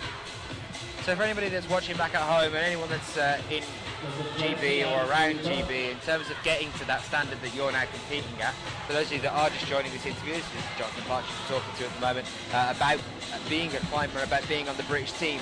If they want to get to that standard, what is needed to be done, basically? How do you get onto the British team? How do you start doing these World Cups? Well, in terms of the selection process, this is a big event for us. We also have the Climbing Works International Festival. That's another selection criteria. And then we also have a designated GB competition. So these three events combined, plus a number of other selection criteria, previous experience, etc., make up who's going to be selected for the team. My advice to anybody wanting to get into it would be get a very understanding girlfriend if you're in a relationship. Dedicate, if you think you're spending enough time doing it, you're probably not. I joke, but I think... How often do you train? It depends on the time of year. In full training mode, depending on the phase, 2 sessions a day. I mean, I have to work full time, so I generally do one session at about 6 in the morning and then one at about 7 o'clock. and I do that about 5 days a week. But that's during the very heavy, intensive training phases. Normally, it'd be sort of one session a day dedicated. It really depends on what phase I'm in, whether it's strength, power endurance. But really, I think the most important thing to get started is to just go to your local wall and try some of your local competitions. They happen at every single climbing centre. You just pay £5-10 for a scorecard, come down and have a go. It's a really fun atmosphere, completely different to this kind of event where this is a national championship. I would say this is not an introductory event. I would encourage everybody to go to their local walls, see if they enjoy it. Try events like the Cliff, which are open to everybody. Can climb next door to Jakob Schubert this year, multiple world champion, and really get a taste for it, because it is a real commitment, and it's a life-changing thing. When you make the decision to do it, it's something that you have to dedicate your entire life to, really, as you would expect with any international sport. I sometimes struggle with the amount you have to invest. You've got friends, you've got work, you've got other commitments, and really you've just got to decide what's your priority.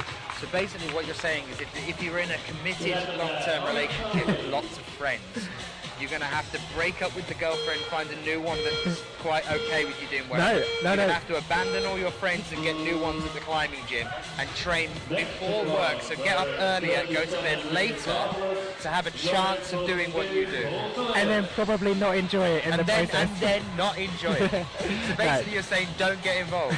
Sounds like you're scared of competition there, Jonathan. No. I'm not trying to scare anybody up. I'm really lucky that my girlfriend Victoria was so supportive. She's been travelling with me to all the World Cups this year, which is just phenomenal. My friends are equally supportive. I don't see some of them for months on end. To say that they're all pining, waiting for me is probably an exaggeration, but they've all got their busy lives. But it does take it out of you. Literally, you're looking at the calendar months in advance to try and find a date to fit your best mates in, and that's really hard to manage. But ultimately, I've got a really short window of opportunity to be a competitor, and I feel like I owe it to myself and to the team to try and make most of the opportunity. Yeah. The last thing I wanted to ask you, and to finish up, let you get off and get some rest and things, watch the results for it. Are we going to be seeing you at the European Championships in Chamonix? That's Eindhoven for us, the boulders. Chamonix for the routes. Yeah. But our selection criteria, I will be at Munich. I've been selected for that, but we've got to find out who's going to be selected for Eindhoven. So you were doing the last I was selected at the start of the year to do the full World Cup season. Hopefully I'll be for for Eindhoven. Really would like to do it close to home. Great event, always in Eindhoven. But we'll see. We can send 5 to this event, so I've got to do well here and cement my place. Yeah. John, thank you very much. Cheers. Good to speak to you. See you. I'll let you get off. Take your headsets.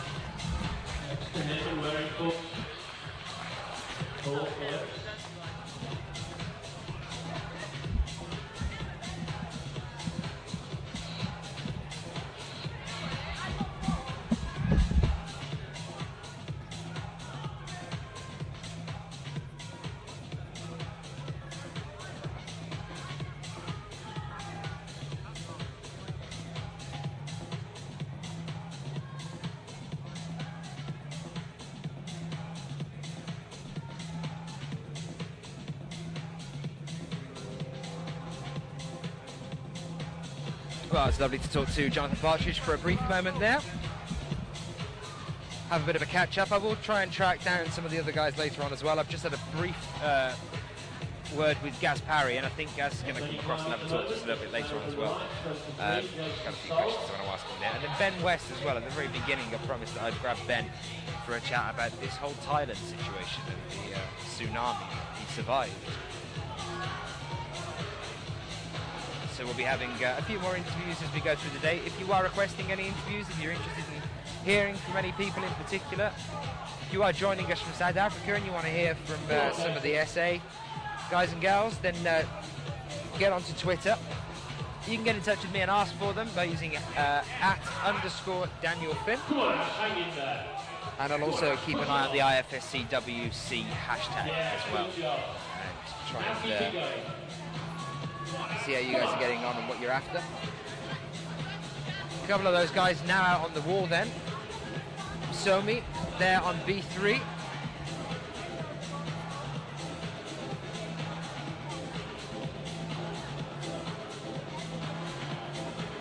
Dani Somi.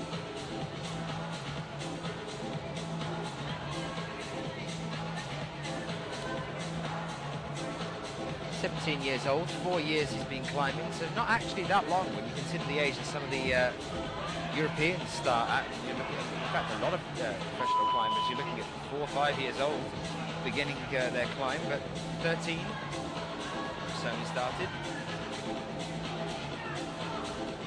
And he went to Gateway, which is a mall in South Africa, and there was a wall there apparently that him and his friend had a bit of a race on, and he was hooked ever since then.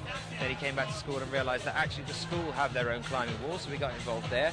I said earlier that a lot of schools, especially in the area that these guys are coming from, have started to implement climbing as a major sport there.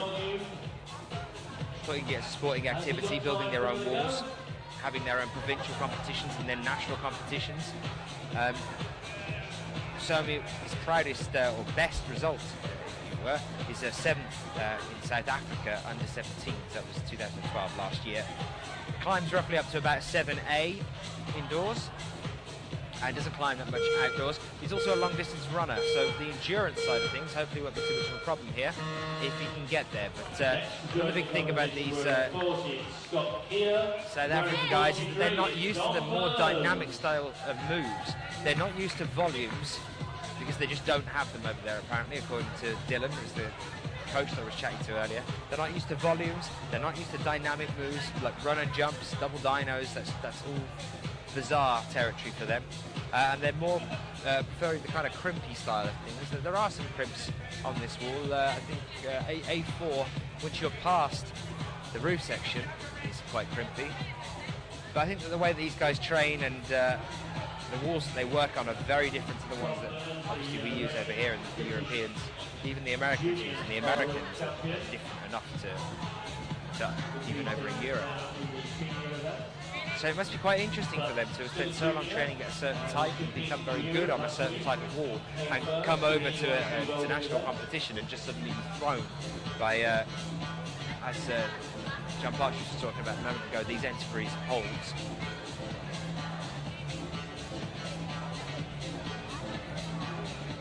We wish them well. It'd be great to see some of them through to the semi-finals. I'll try and have a chat with a couple of those guys later on as well as we move through the competition.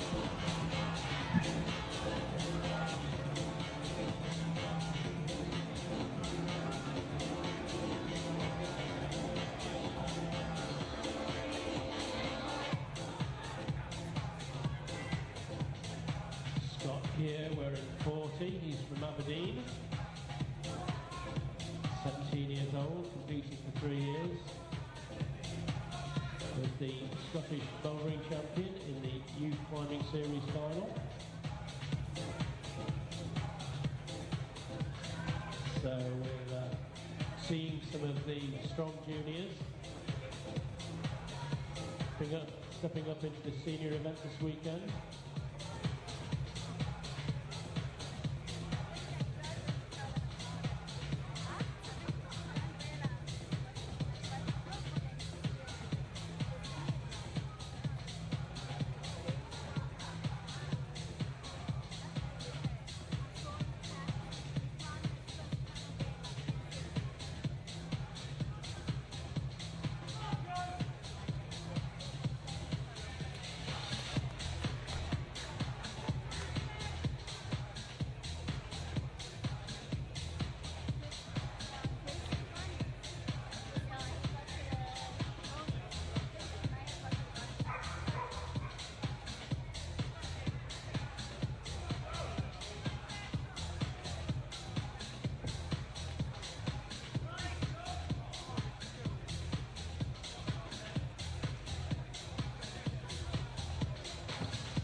Number 32, Max Ayrton.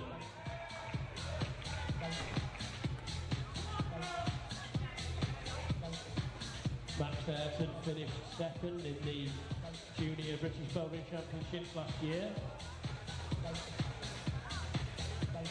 So he's stepping up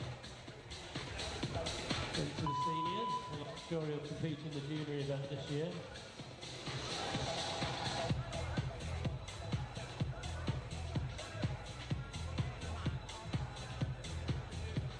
So we're starting to draw to the end of the competition now.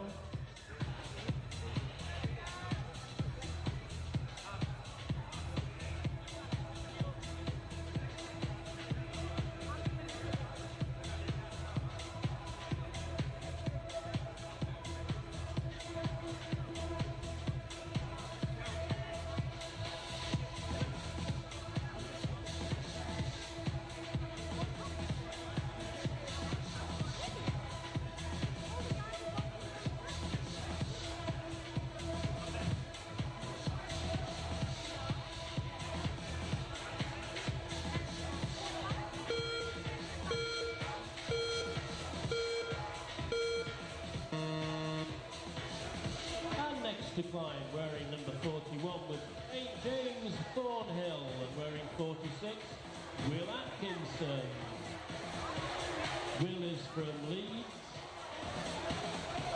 competing for 12 years, competed in the Climbing Wall Climbing Works International Climbing Festival, where he finished fifth.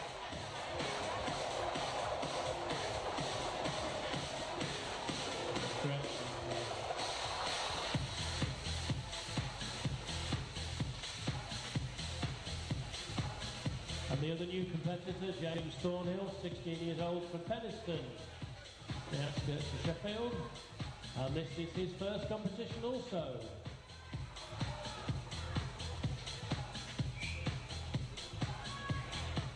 So, 42 footsteps. Paul Phillips.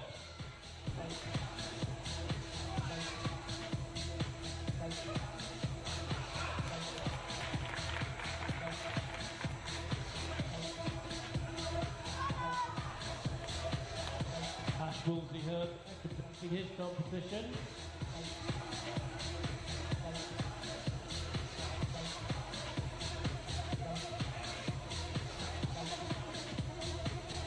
Back on the wall we've got Umsomi. Oh, yeah, nicely done. Oh. Next to Umsomi, Liam Lonzo.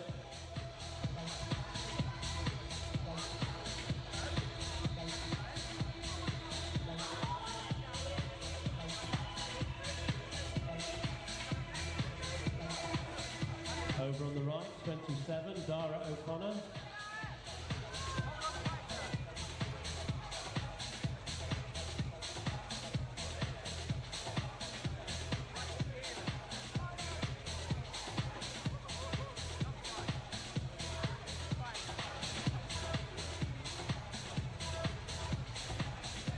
So who's actually climbing? 27, Dara, on his final problem.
So still trying to deal with this overhang, and Somi. Over on the right, Dara still working on his first problem. Next to climb, wearing 44, we have Johnny White, and wearing 47, Tom Green.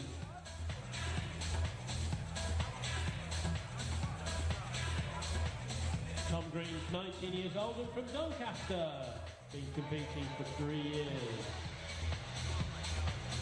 Johnny White, much more experienced competition climber.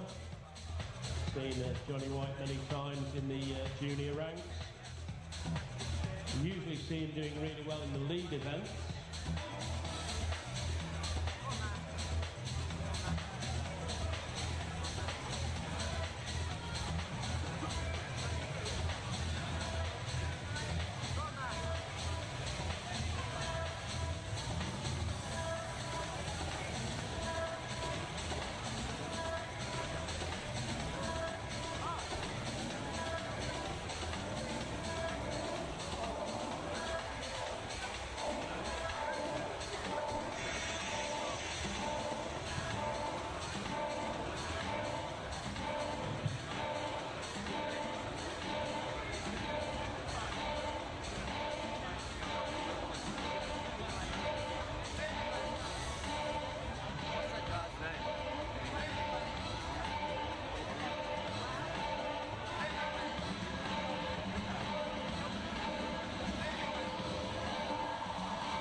So not a lot of climbing activity at the moment. Lots of climbers stood on the mat.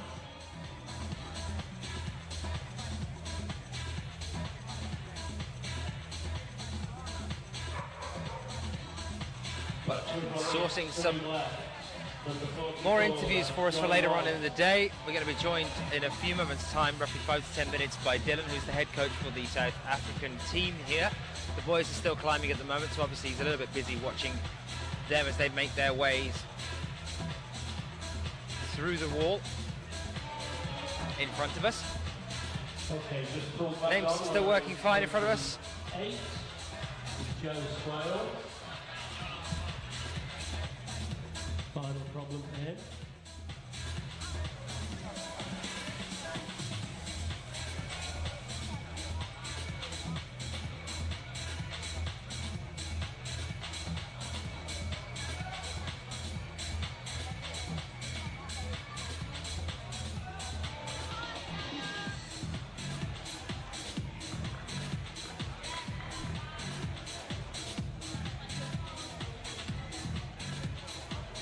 So we have Tom Green currently out on the wall over on V2, 19-year-old athlete from Doncaster, been climbing for 7 years and only competed for 3 of those. Best competition result so far for him is 8th at Rockfest. Support from the crowd here.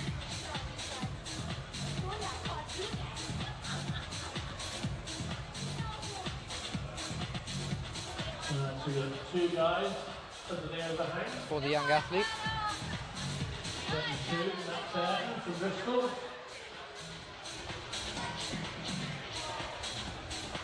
Also have Tana out here as well, one of the South African guys, only 16 years old, been climbing for 7 years.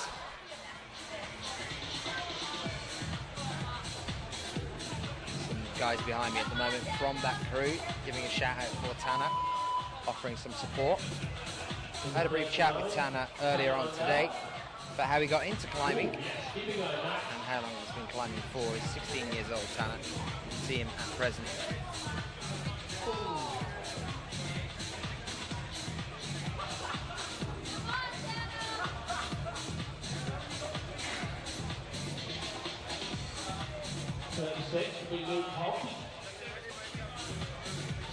He's currently on V3 at the moment, actually, Tana.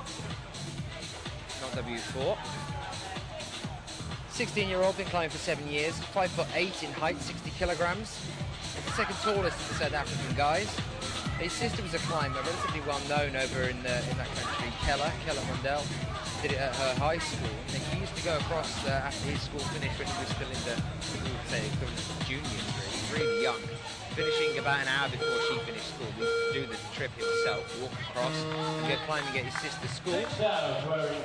Best results second at the provincials, there 2010 and 2011. No podiums at the nationals for him though. It's more elite climbing orientated. He's climbed up to about 7A, equivalent of font grading. I think that's a 24 or a 25 in South African grading. And his other hobbies include cycling, running, and other adventurous stuff. Really running into some problems there on B3 though, Tanner. Climbers to climb at the highest level on both sport and tram. E8 Grit and HC Sport. Maybe even 9A now. Well, let's see how Jordan gets on in the competition. Wearing number 50.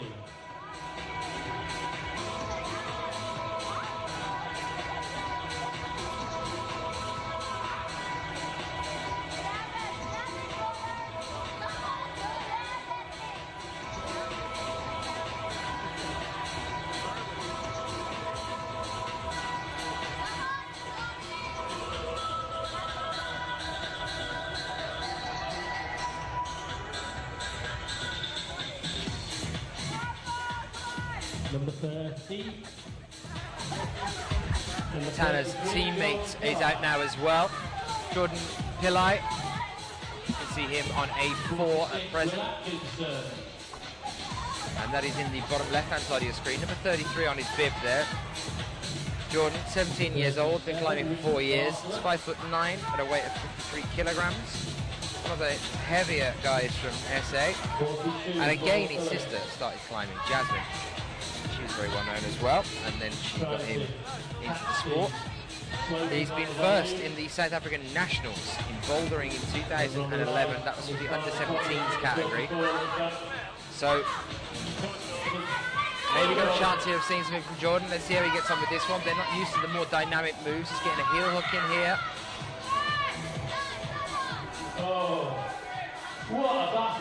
A lot of support from the guys behind me, cheering him on. Struggling to get that lean out there, moving from the volume. Bottom left-hand screen of your screen now. Climbed up to a 7B plus outdoors and a 7C indoors. Those are his personal bests. He's also a guitar player. Likes trying other sports, but says that this is the only one that he's any good at. But let's hope he can continue to be good at it as he moves through this comp. Get himself a few tops to see him through to the semis tomorrow. Current people that are completely safe then, we're looking at James Gardner and Dave Barron, the first two guys to come out. They are still sitting at the top of the leaderboard. No one's come close to that yet. The closest we've got is Tom Newman and Stuart Watson, a little bit later out, but still one of the first few to come. Then we've got Matt Cousins and Jonathan Partridge in third in both of their groups. Ben West and Gaz Parry in fourth in their groups. Louis Parkinson and Nathan Phillips in fifth. Gareth Simmons and Oren Coley in sixth.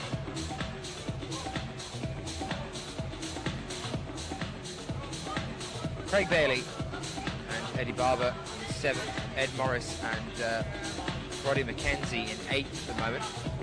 We'll try and spot where our cut-off point is currently at the 10th place. These are the results that I have here provisionally from the scoring system that we use here.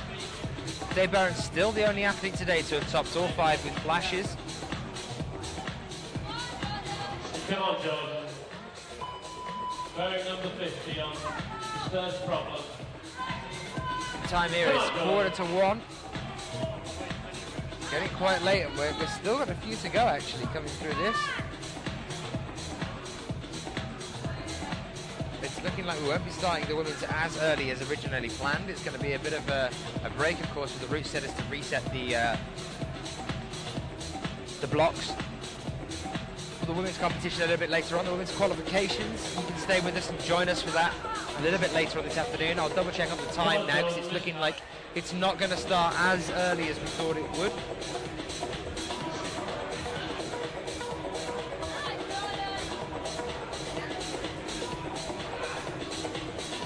Will Atkinson, another athlete out climbing now, 28 years old, from Leeds.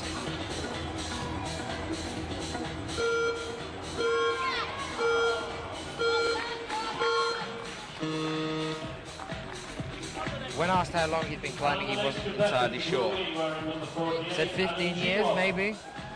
He's been competing for maybe 12 years. The climber he most admires is Tom Newman, which is nice, isn't it? Haven't really got a competition track record for him. But Adam Jewett, he'll be well known.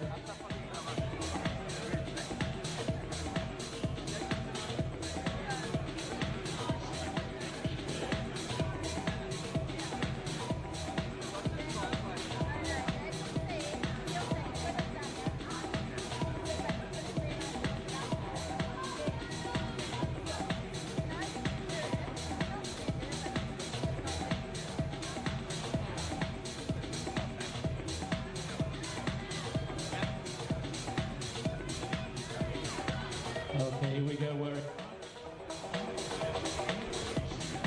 wearing 39, Anna Mundell.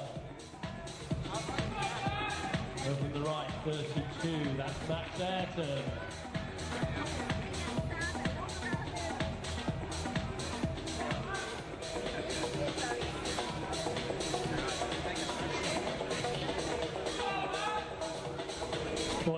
Dom Burns. Come on, Dom.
Lots of climbers on the mat at the moment. Not a lot of activity. Next person to pull will be 35, Joe Healy.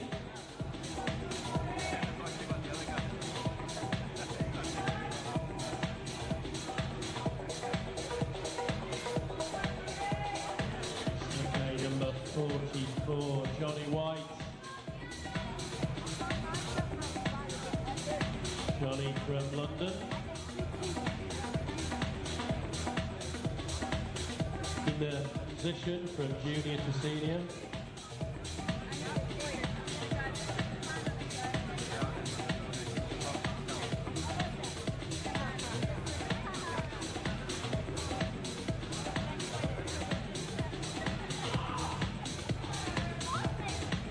Well, she's come over to the desk, so I assume that she actually wants to have a conversation with me, and I'm hoping that she does.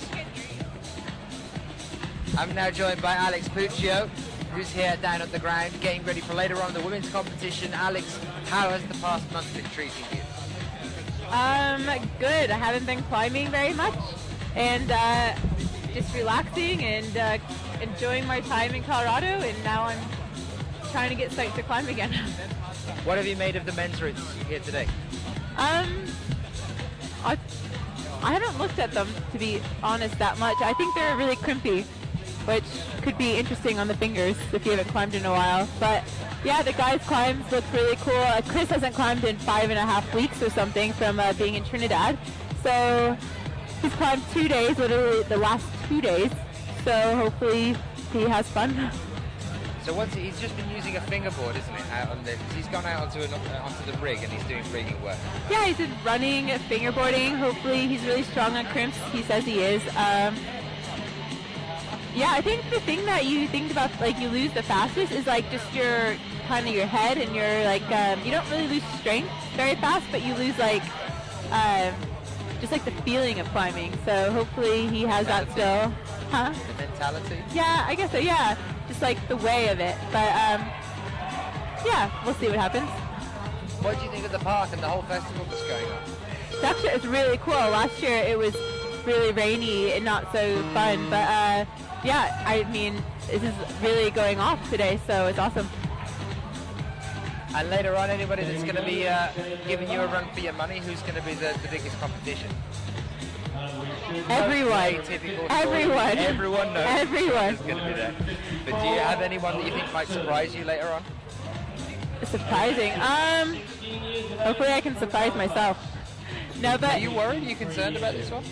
I don't know. Actually, I'm really relaxed. Like, I don't really care as much. Like, it's a good feeling to go into a comp and not be really nervous and just not care so much how the outcome is. Like, I just kind of haven't climbed that much and just come out here to have fun and see what happens. But yeah, I think, like, you know, I hope there's people that surprise you. It's always nice to see up and coming climbers, and it's awesome to see new people on the scene. So.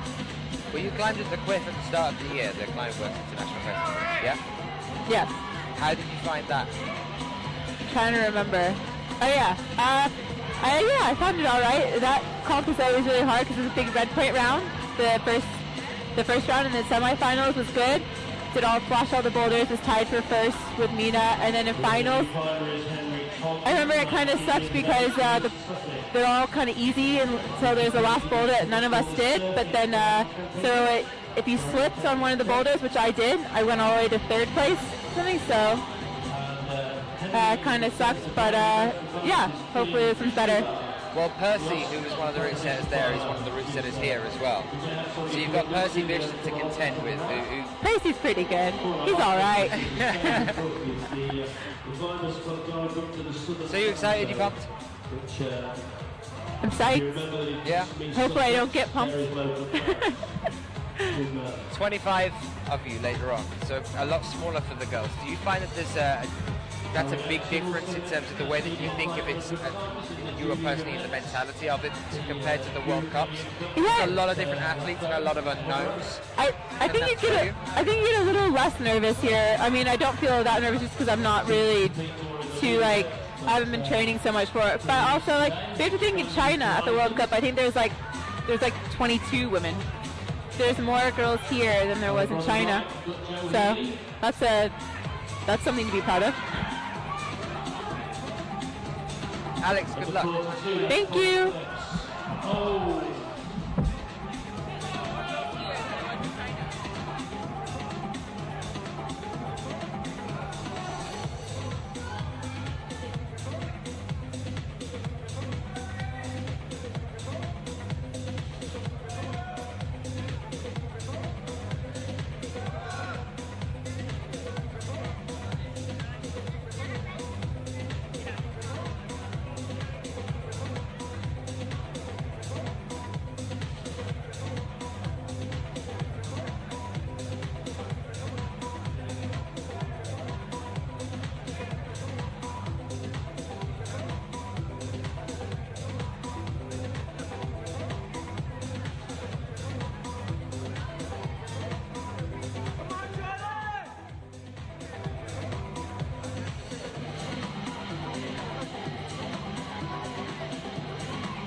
Phillips pulls back on problem 4. The grey volume under the roof.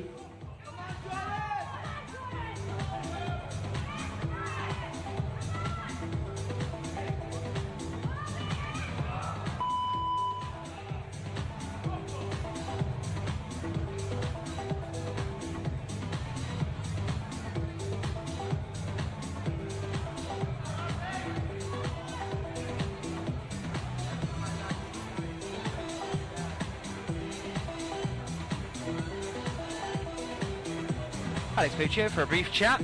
We welcome some new athletes onto the wall. We make another rotation here. Starting to move through the competition now. This is the qualifications for the Men's British Bouldering Championships 2013.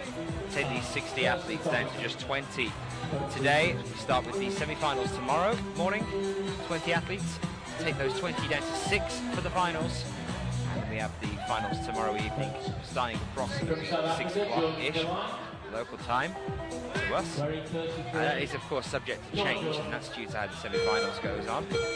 Like today, for example, we are looking at pushing back the women's start time now for a little while. Okay, the next change in wearing 53 will be Donovan Wade Hewlett. So now we welcome Donovan Wade Hewlett out onto A1. This is in the last 3 now athletes that will be coming out to join us.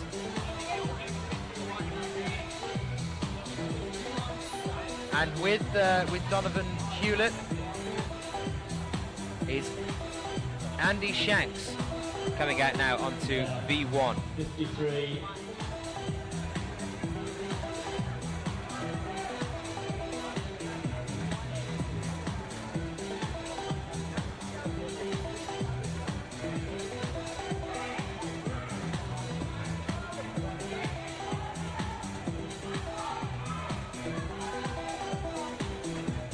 Is Alex Fry.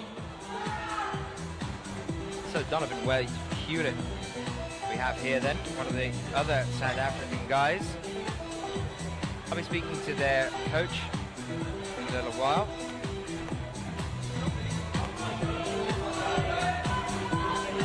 Don Hewlett, 16 years old, climbing for 4 years, 5'8", 57 kilograms. Got involved through his school. It's one of the sports that they practice there. There's a wall at the school. This is Durban High, and a lot of these guys are from Durban High. Steph is another one we're seeing last actually in the A group.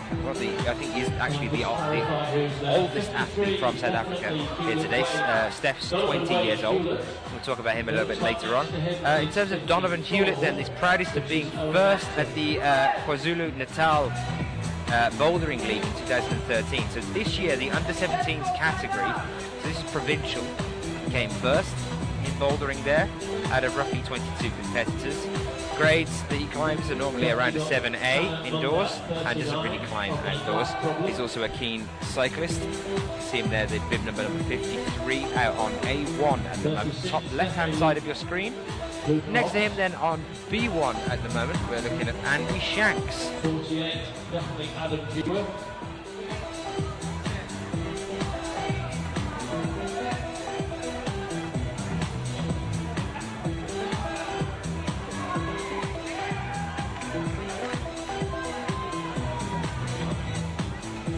I do apologise, it's not Andy Shanks, it's Owen Acton. Set back a name or two, I think, by the look of things. So he's at number 54 now on B1, you can see there.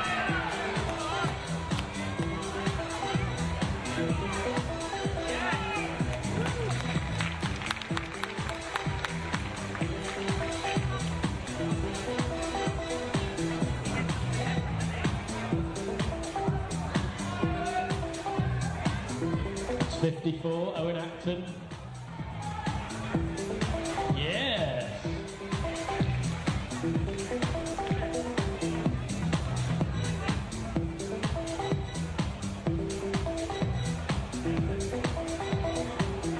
Owen came 23rd here in the juniors category in 2011. He's out now on B1, actually just already finished up on B1.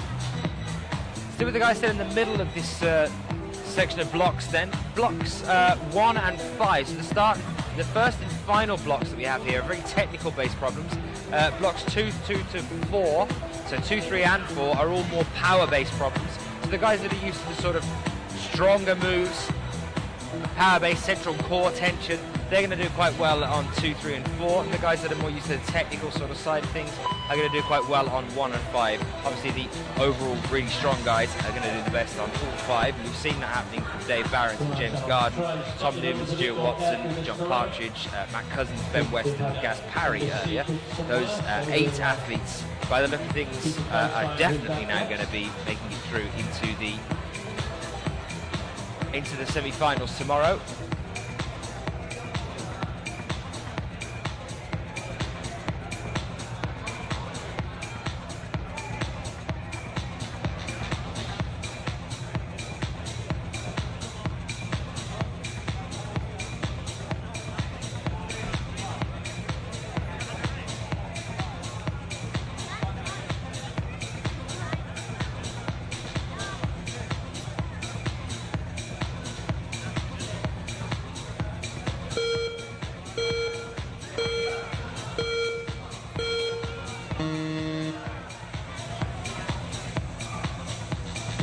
we should have wearing 56 is Chris Webb-Parsons. Next to him wearing 55, Andy Shanks. Well, now we have our Aussie gem emerging from behind the wall, Mr. Chris Webb-Parsons. We were talking to Alex a few moments ago about what he's been up to over the past few months. Out on an oil rig, trying to keep as fit as possibly can. And she's saying that the main thing when you take time out from climbing is that it becomes a mental sort of thing. You lose your mentality of doing competition climbing. Chris definitely felt that when he was over in Innsbruck just recently as well at the Bouldering World Cup there. Didn't have a very good run at all. Joined me for the co-coms in the semis and in the finals. Always like to have a co-com with Chris. Don't hope for it because you hope that he gets through, but then there's always wishing that you can get Chris to come relax and have a chat. It looks like he's got a knee guard on here as well, like a bit of strapping support there. I'll have to ask him what that's about. Training has been consistently just running and fingerboarding for the past few months. And next to him we have Andy Shanks. Back in action, number 50, Jordan Bass, on his third problem.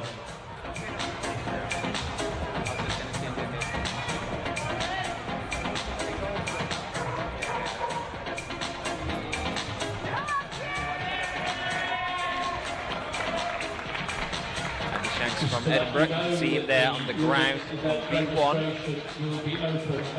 Started there, we're looking at number 50 here, which is Jordan Bass on B3. Born in 1981, started climbing in 1998, so he's got a lot of experience behind him, this guy. One of the more experienced competitors here. There's a lot of the athletes that are climbing relatively inexperienced, especially the SA guys when it comes to these kind of World Cups. Jordan started climbing in 1998 and he met his wife Naomi and her brother. They then got him into the climbing thing and then took him out trad climbing. There's no particular preferred style, climbs about 3 times a week. Trains in mainly canvassing, fingerboarding, one-arm pull-ups, rings, and climbing on the systems board. He's on B3 at the moment. Australia. The score, 41-16 to the Lions.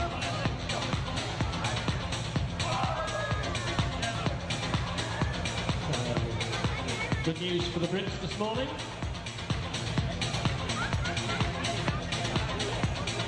And our South African guests are very happy with that result also. Anybody who beats the Aussies is appreciated. I've got to say, watch yourself there, because you've got an Australian climber out of the water just now. That everyone in the arena hates it.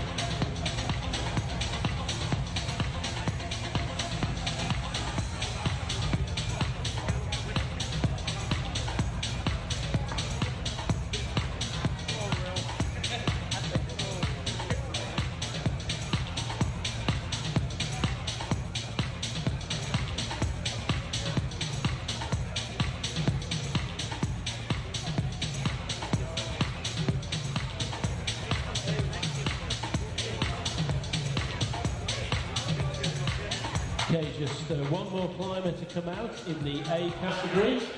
So we're really coming to the end of the first emerging athletes in the qualifications here today then. As they start to break down the wall, move down, and we'll end up with just Ed Hamer climbing on his own. Having a little bit late. Looks like Jordan's wanting another go at this. He's got 45 seconds left. He's going up again on B3. You can see him just doing a bit of brushwork there, as quick as he can at the bottom left-hand side of the screen.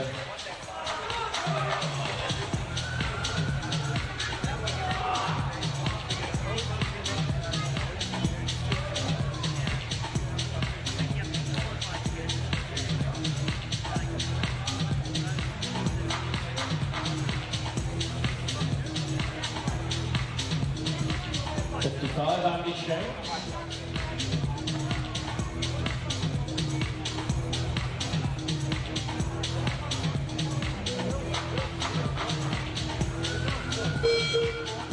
So So a few seconds left. These boys are going to have to get down now off the wall. Looks like a couple of them were trying to get in another attempt there, but unfortunately no such for them. So we're looking at Steph Lutke now from South Africa, up against Jonathan Lloyd. Jonathan Lloyd. Steph, again, as I said earlier, the oldest of the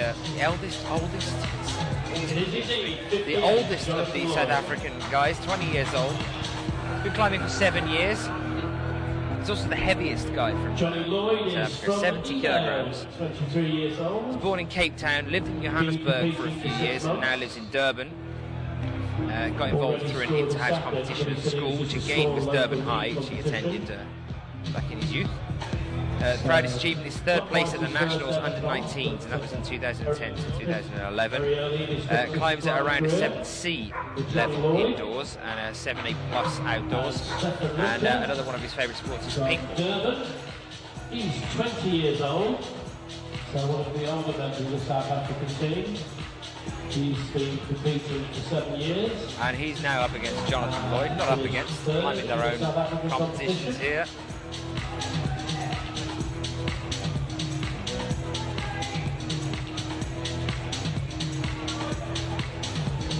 Jonathan Lloyd, or Johnny Lloyd, 23-year-old athlete from Edale. He's been climbing for only 3 years. He's been competing for 6 months.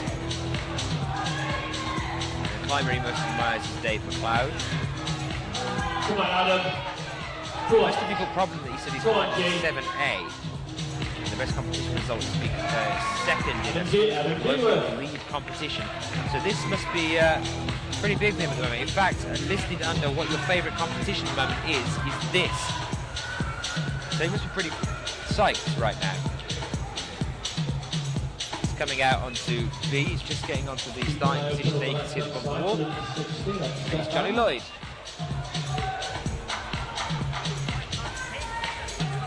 Number 54, Owen Axon. Come on, Owen. Yes, come on.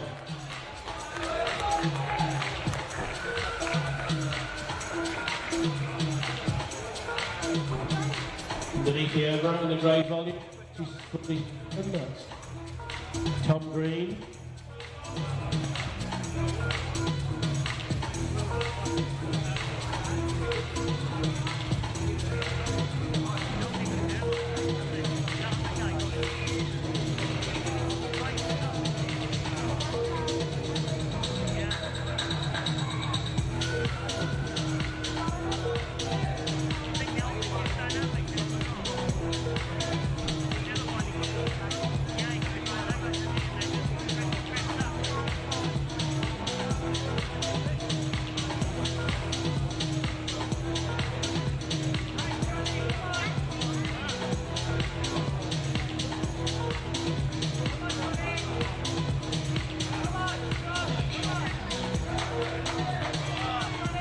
Come on, Johnny.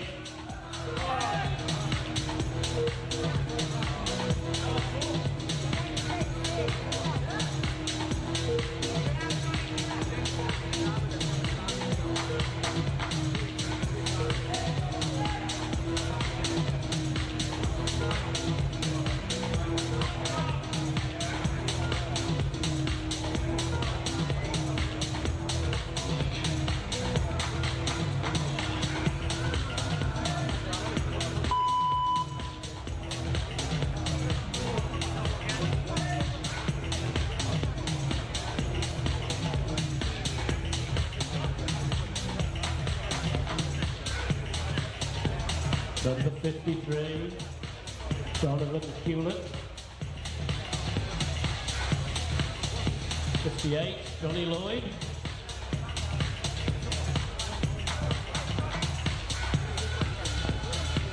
Well, as I said at the start of this qualifications round, when we first started going, I wanted to chat to Ben West, one of the British climbers here, about an experience that he'd had over in Thailand. This is one of the most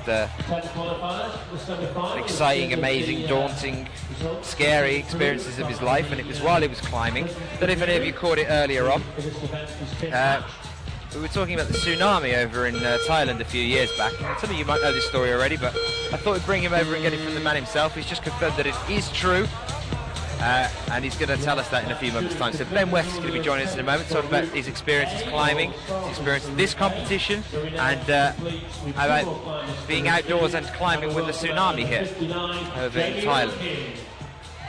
We'll talk to him in a few moments' time. Waiting now for the last few athletes to come out and join us. We're looking at Jamie Rankin coming out now. He's going to be climbing on his own on B group here at the other end. And after that we'll have Ed Hamer coming out as well. And that's the last athlete to emerge. Those climbers starting now, they've still got to complete their 5 attempts. But joining us now, as I said, I've just brought him over for a brief conversation. You're going to have to leave one ear off because it's quite loud in here. You won't be able to hear me. I can't hear anything. You won't be able to hear me. So if you leave an ear off, because it's quite loud in here. Ben, I wanted to talk to you about this event thing that I found online. First off, how was the comp? How did you find it? Yeah, it was really good. Yeah, very good. Enjoyable enough? Yeah. Enjoyable enough? Yeah, no, very enjoyable. Any stresses at all? I'm looking at some of the results for you now coming up on the screen. And you're still holding a firm 4th place there. Yeah. 11 attempts. Where did they come from? Which was the one that stumped you? The jump, the dyno, block 3 was a bit, it just caught me out. It took me 5 goes to latch it. Once I caught the jump, I did the block. But, and then I misread the sequence on 4. And got that figured it out 3rd go. So yeah, it cost me a couple of goes, but still reasonably happy. But what would you say your style is yourself? Are you more of a technical or more of a powerful climber? I'd probably say more techie, to be honest. I think if I can get my thumb on and crimp something, I tend to do okay. That's interesting, because we were talking to Percy at the start of the comp, and he was saying that 1 and 5 are the 2 technical ones. Yeah. The technical guys shouldn't have a problem, and then 2, 3 and 4 are all kind of power-based. Yeah. People that aren't quite adjusted to the power sort of moves. Yeah. I guess that would go, so I flashed both 1 and 5. Well, he must know something, Percy. Percy must actually be good at something. Yeah. I wanted to talk to you about his experience, because I was sitting there reading it the other day and I just thought, that's amazing, I need to talk. I wasn't even sure whether it was real or not. So basically, where were you and what exactly happened? Take us through this. We got into Tonsai on it would have been Christmas Day, and that was late that night, and there was a big team saying they were going out to climb this tower the next morning. So we just like, get on that. So we went out to Onang Tower the next morning, hired a boat, and me and a guy called Steve Finley, classic big trad climber in the southwest, who I was out on the trip with. We started up this tower, sort of finished it, climbed it, lowered down, a couple of pitches, and then there was 3 other parties on the tower, and we sort of noticed. It's really weird actually, the tide started to go out and there's not much of a tidal range there.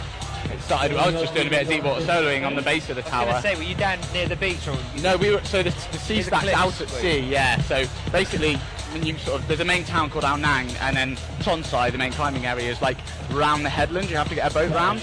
And this tower is sort of situated out to sea by the headland, sort of out near the headland, so it's just away from the beach and all that. I was pottering around doing a bit of deep water soloing, and the water was just like kind of rushing around the tower. So I got back in the boat, so it was a bit weird, and then we noticed a wave basically, and there was a lot of shouting and commotion with the boatman to start the boat. So you just got down from a climb when you spotted the water going out? Yeah. And then realised it was time to get back in the boat? Yeah, and we saw there was actually a long-tail boat heading out direct to the wave, I guess, to try and beat it, and that got flipped over, so we shouted at the boatman to take shelter behind the tower, and it wasn't just one wave, there was a series of waves, and I think by the time the sort of 2nd or 3rd wave hit, our boat had capsized, and we sort of managed to scramble out onto the rocks after sort of getting back on the boat. So just it was a bit.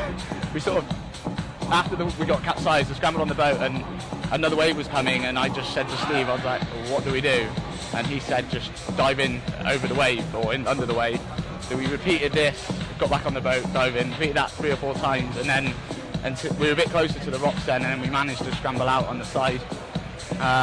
Did it not carry you anyway? I mean, if it capsized the boat, I mean, it started to die down. Fortunately, because we were behind the tower, we managed to get quite a lot of shelter, so it wasn't. Yeah, we luckily didn't get dragged miles. I mean, I don't know whether you've seen the recent film. I watched that for the first time recently. It was nowhere near as bad as that, but yeah, so we managed to get out on the rocks, and we made our way into Ao Nang, which took us about 40 minutes to get back to just boulder hopping. We managed to find, there's a bay just before Ao Nang, we found our packs. So our boat that had been washed out from the boat. So they'd washed into shore? Yes, yeah. That's amazing. So we found one of them, but we didn't find mine, but we found Steve's. Got to Ao Nang and kind of like got up the hill a little bit and just took a minute, and Steve was like, well, at least I've got this, and pulled out a sopping wet pouch of tobacco. Anyway, he managed to get some cigarettes from his shop. He smoked a cigarette, and I mean, we had no t-shirts or anything on, so I mean, you can imagine Thailand, it was sort of 30-40 degrees, so we went to grab our stuff when we left, and there was a t-shirt on the bench where we sat. It wasn't ours. We picked it up, and it had a picture of a dice, and it said Lucky 7, and we were just like, oh my god, this is So basically, the thing I want to bring it mainly back to is that you had a relatively high chance of not being here today. I guess you could say that, yeah. It was a little bit hairy at one point. I want to link that on a little bit as well, because it's an amazing experience that you've had there, obviously, and to come through something like that's incredible. But I want to take that and talk about what you were actually doing at the deep water soloing. And some of the dangers that can be found in that one, and what it is as a sport. For people that don't know what it is, I mean, you're cliff climbing, no ropes, no harness, you fall off into the water, and that's fine. Any advice to anybody that's thinking about trying it, the way to go about it safely, the way to stay safe? Yeah, I guess make sure you're not alone for one. I mean, it would be suicidal to go deep water soloing by yourself, because if anything happens, you had a bad fall, you become unconscious or anything like that, then you've got no one to come and rescue you. So I guess that would be my golden rule number one. Don't go in when it's choppy or messy. I mean, because you can imagine it, once you fall into the water, if it's really choppy, you could just get battered against the cliff. So it can be a little bit, even, I mean, the sea's quite choppy as it is when it's calm, so even getting out can be a bit tricky there. You can scrap your legs and stuff. So I guess if it's any kind of swell, would you say stick to known areas that have been proved by other climbers, unsighted before, and then yeah, definitely. And unless you're an experienced sort of deep water soloist who's done years of experience, which I'd recommend definitely going to the known areas which are in the guidebooks and that. As a sport itself, because I mean it's part of the climbing kind of way, isn't it? Yeah. I mean, it's another category in itself. Definitely, yeah. So, but how did it come about, and how did you get drawn into it? What do you think it is about it? I don't know. I think it's kind of like the freeness of being. I mean, I haven't done a lot, but the stuff I've done, it's just so. It is basically you against the rock, and yeah, to a sense, you haven't got any clips or you haven't got a rope, so it's the total freeness to a movement and all of that. I guess just a bigger version of bouldering, isn't it? Because ultimately, as long as you don't go too high, you're relatively safe, providing all the tides and the seas right.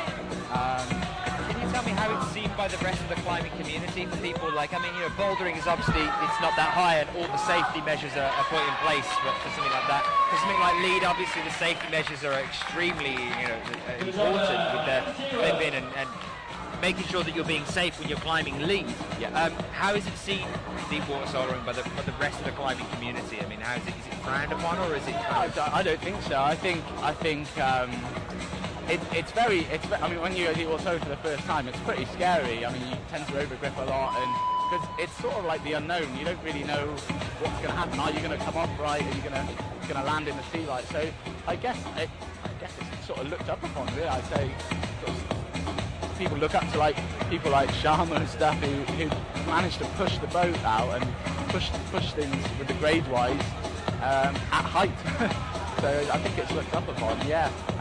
And then just to come back to this competition itself, the British Bouldering Championships, what is the atmosphere in the climbing community for a competition such as this? I mean, how is it received? I think from my view it's good. It's high. I mean, everybody, I was just talking to everyone in isolation, everybody's so psyched, and there's such a strong field out there now compared to when I used to do sort of the comps back in 2005. It's amazing, the vibe and stuff. I mean, you look at the men's category sold out or filled up quite quickly, so yeah, it's pretty. And the difference this year, obviously, with it being the IFSC format, you think that's a good decision, something that you're enjoying doing? I think personally, from my point of view, being on the team and stuff, it's great because it gives us a little bit more practice for what you do in the World Cup season.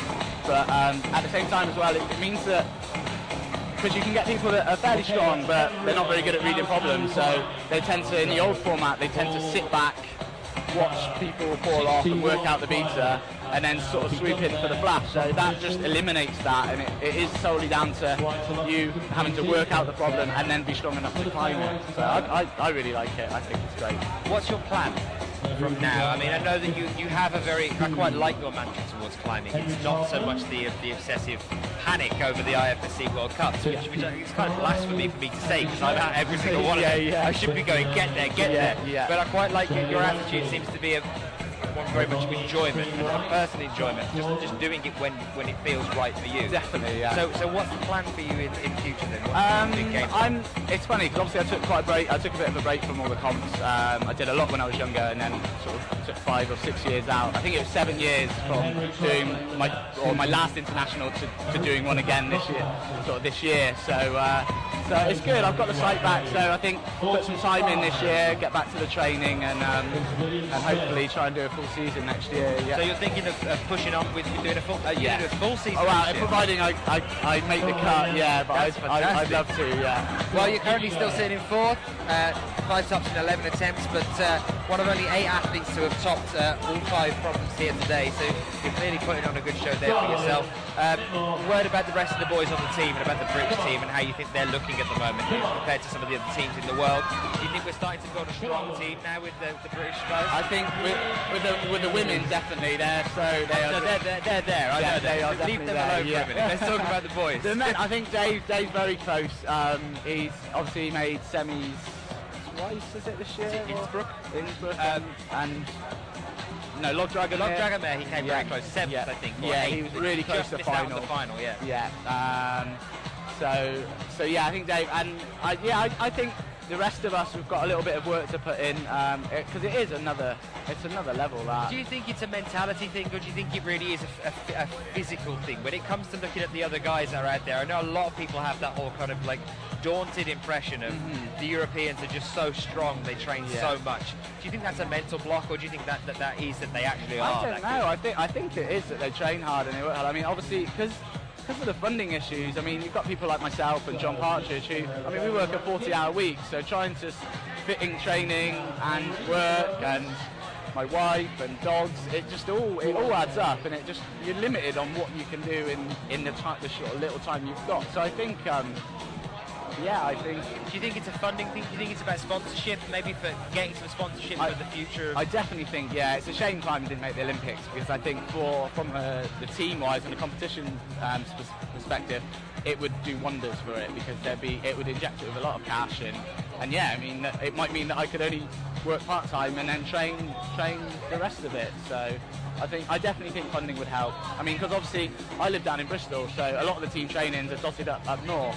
So I mean, that's sort of 200 miles to get out there each weekend, and over the winter that's once a month. So it all does add up. So yeah. So if you were to make the team this year, you'd have to be travelling up here to train with them. We would be anyway. I did last year. So I mean, I'm still on the team. It's whether you make the cut for each World event. Cup. Yeah, the World Cup team effectively, the international team. That's a lot of travelling for you. Where do you climb when you're based in Bristol then? Sorry, what was that? Where do you climb in Bristol?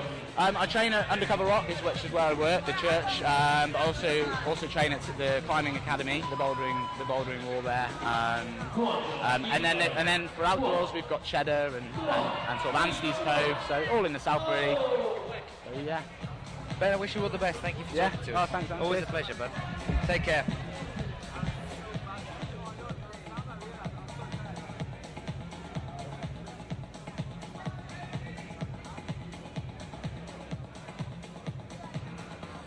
Jamie back in action. Can't quite get that red. Still got some time. Pulls on again.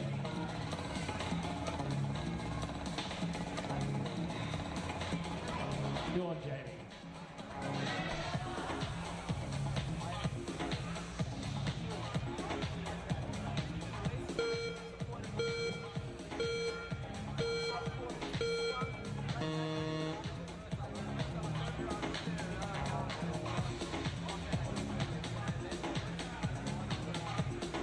Oh, that was Ben West on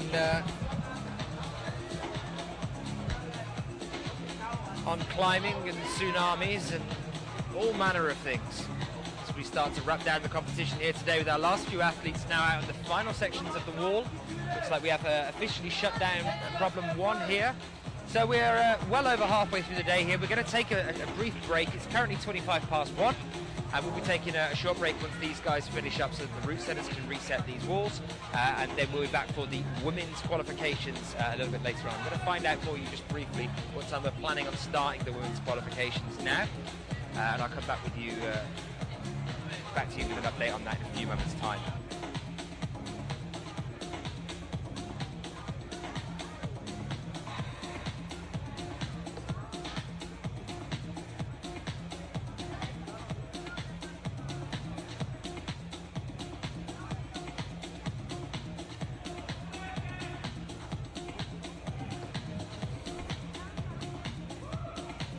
Go with number 61, Ed Hamer.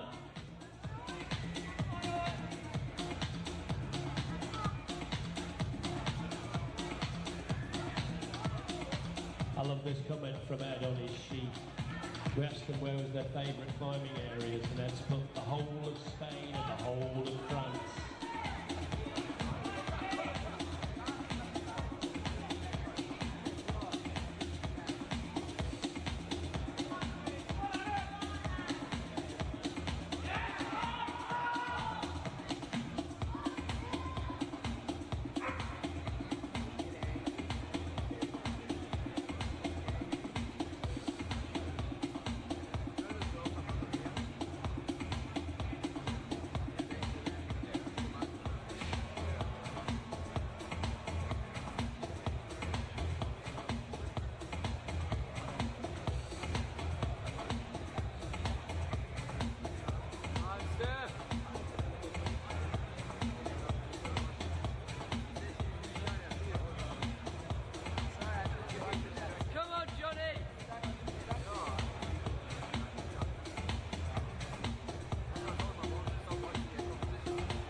Well, ladies and gentlemen, we're just coming towards the end of the men's qualifications here today for the British Bouldering Championships. We're going to be taking a short break, ladies and gentlemen.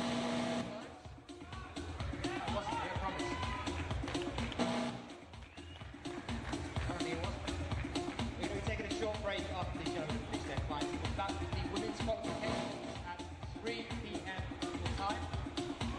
Smaller category, roughly 20 or so athletes.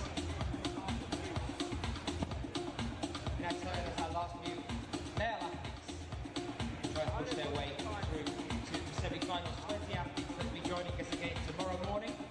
Hopefully you can make it out for that one as well. Hopefully you enjoyed the day as well. Plenty of stalls and places to go, things to see. Hopefully we can keep as many of you close to the wall as possible. Wait for the women's qualification a little bit later on today. So once again, that's 3 p.m.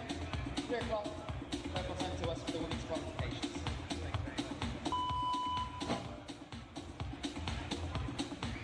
Very strange things happening to the sound system at the moment, but we'll battle on through.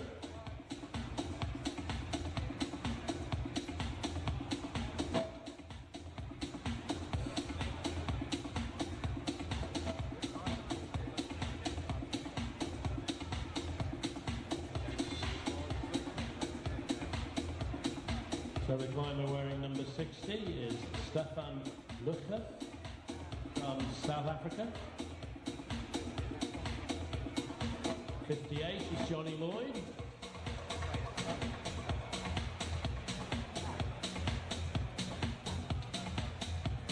'53 is Donovan Hewlett. 54, Owen Acton.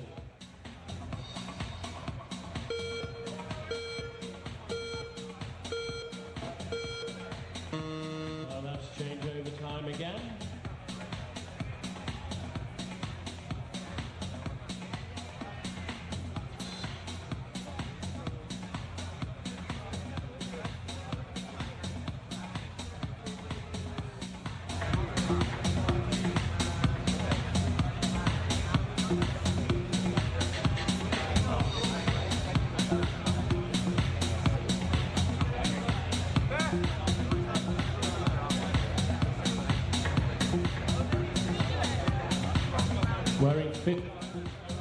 Wearing 56, about to tackle the white volume, that's Chris Webb-Parsons. So Chris Webb-Parsons is back out on the wall again for us. 55, Andy Shanks. Do a name change for you at the moment 59, Jamie Rankin. Jamie Rankin as well.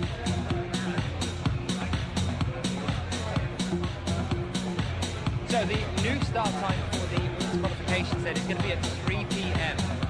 3 o'clock local time to us. Running commute time if you join us. That's it, Andy. Around the world.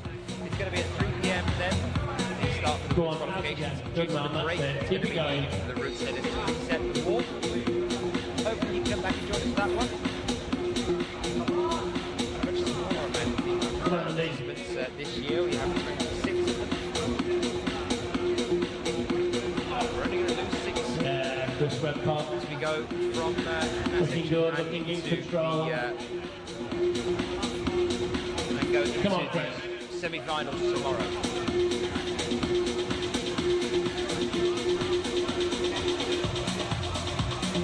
Yeah. Chris Webb-Parsons.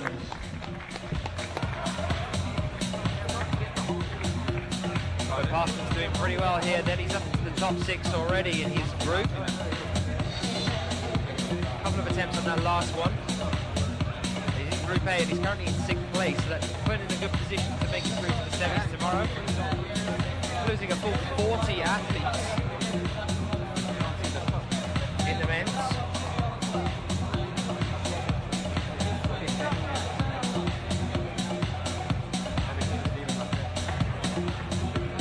Well, yeah, that's working.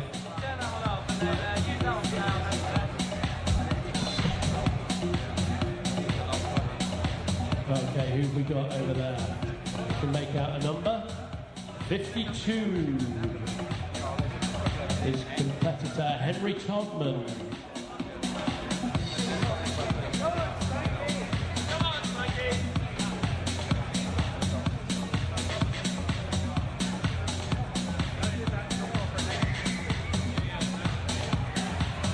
So, just for a little bit of a catch-up with one of the other male contestants here. Male contestant's currently not only leading the field, but he's also quite far ahead of the person in second, even in the other group. So you're the only person here today that's flashed everything in front of us. It's David Barons. Dave, you obviously found it relatively easy then. Relatively. I had to work a little bit on a few of them, but... Which were the ones that you thought you had to work a little bit on? 3 and 4. Like, work The more out. power-based ones, which is interesting to me because I think you are more of a power climber than anything else. Mostly, I've been known to be fairly good technically, so... So, but it's the power delay that kind of caused a couple of tricky numbers for you. I mean, obviously not tricky enough, but managed to flash, so not clearly Of course, you can think of it. Well, we had the Quiff recently as well. Now, last year you won both the Quiff and the British Bouldering Championships. So you're here now as the defending champion for this one. You were here at Quiff to start the year as the defending champion in that one as well. You lost out on the Quiff to Yakov, is that right? Yeah, that's right. And what was the final result of that one? I was second. You were second, so you just pipped by Yakov. Which I think like one attempt, I think. So. Yeah. You two are fine though, right? Yeah. Yeah, no harm. No, no foul. No, I like Jakob. Good This lad. year here at the championships, not so much of a big European international presence. No. It's a lot more closer to home. Not that I'm saying that's a negative or positive thing in general, but how are you feeling about this year after Quiff, holding that one, knowing now that you've got to go back to Quiff next year and regain that title? Are you feeling confident for maintaining your title here? I feel good. I've just had a month in America, been climbing outdoors. I've been climbing a lot recently. But there's a lot of strong guys out there. We're all really, really close, and the differences are so small. If someone gets a problem that suits them and it doesn't suit me, then it could go either way. And obviously you know personally, you know his style as well. You know he's only going to make things harder and harder as the competition progresses. Yeah. And he's also kind of one, personally, I find, for just putting like a curveball in there. Something you wouldn't expect, that he's almost deliberately misleading in certain ways. So would you say that you have to rely quite heavily on your ability to read a problem as well? Oh, absolutely. You've got to read them right. You might argue that I read number 3 wrong, but I found a way that worked for me. But you see a lot of guys trying things and they're just like nowhere near them, and someone will find the right method and it looks easy. So a lot of it is about reading the problem right. Talk to me about America then. What have you been up to over there? I've been out in Colorado, went out and did the World Cup in Vail. Fairly decent result. I was kind of close to the final, but just messed a few things up at the last minute. 13th. And I've started 3 weeks climbing in Rocky Mountain National Park. So I've been high altitude training, been between 10 and 11,000 feet. Nice.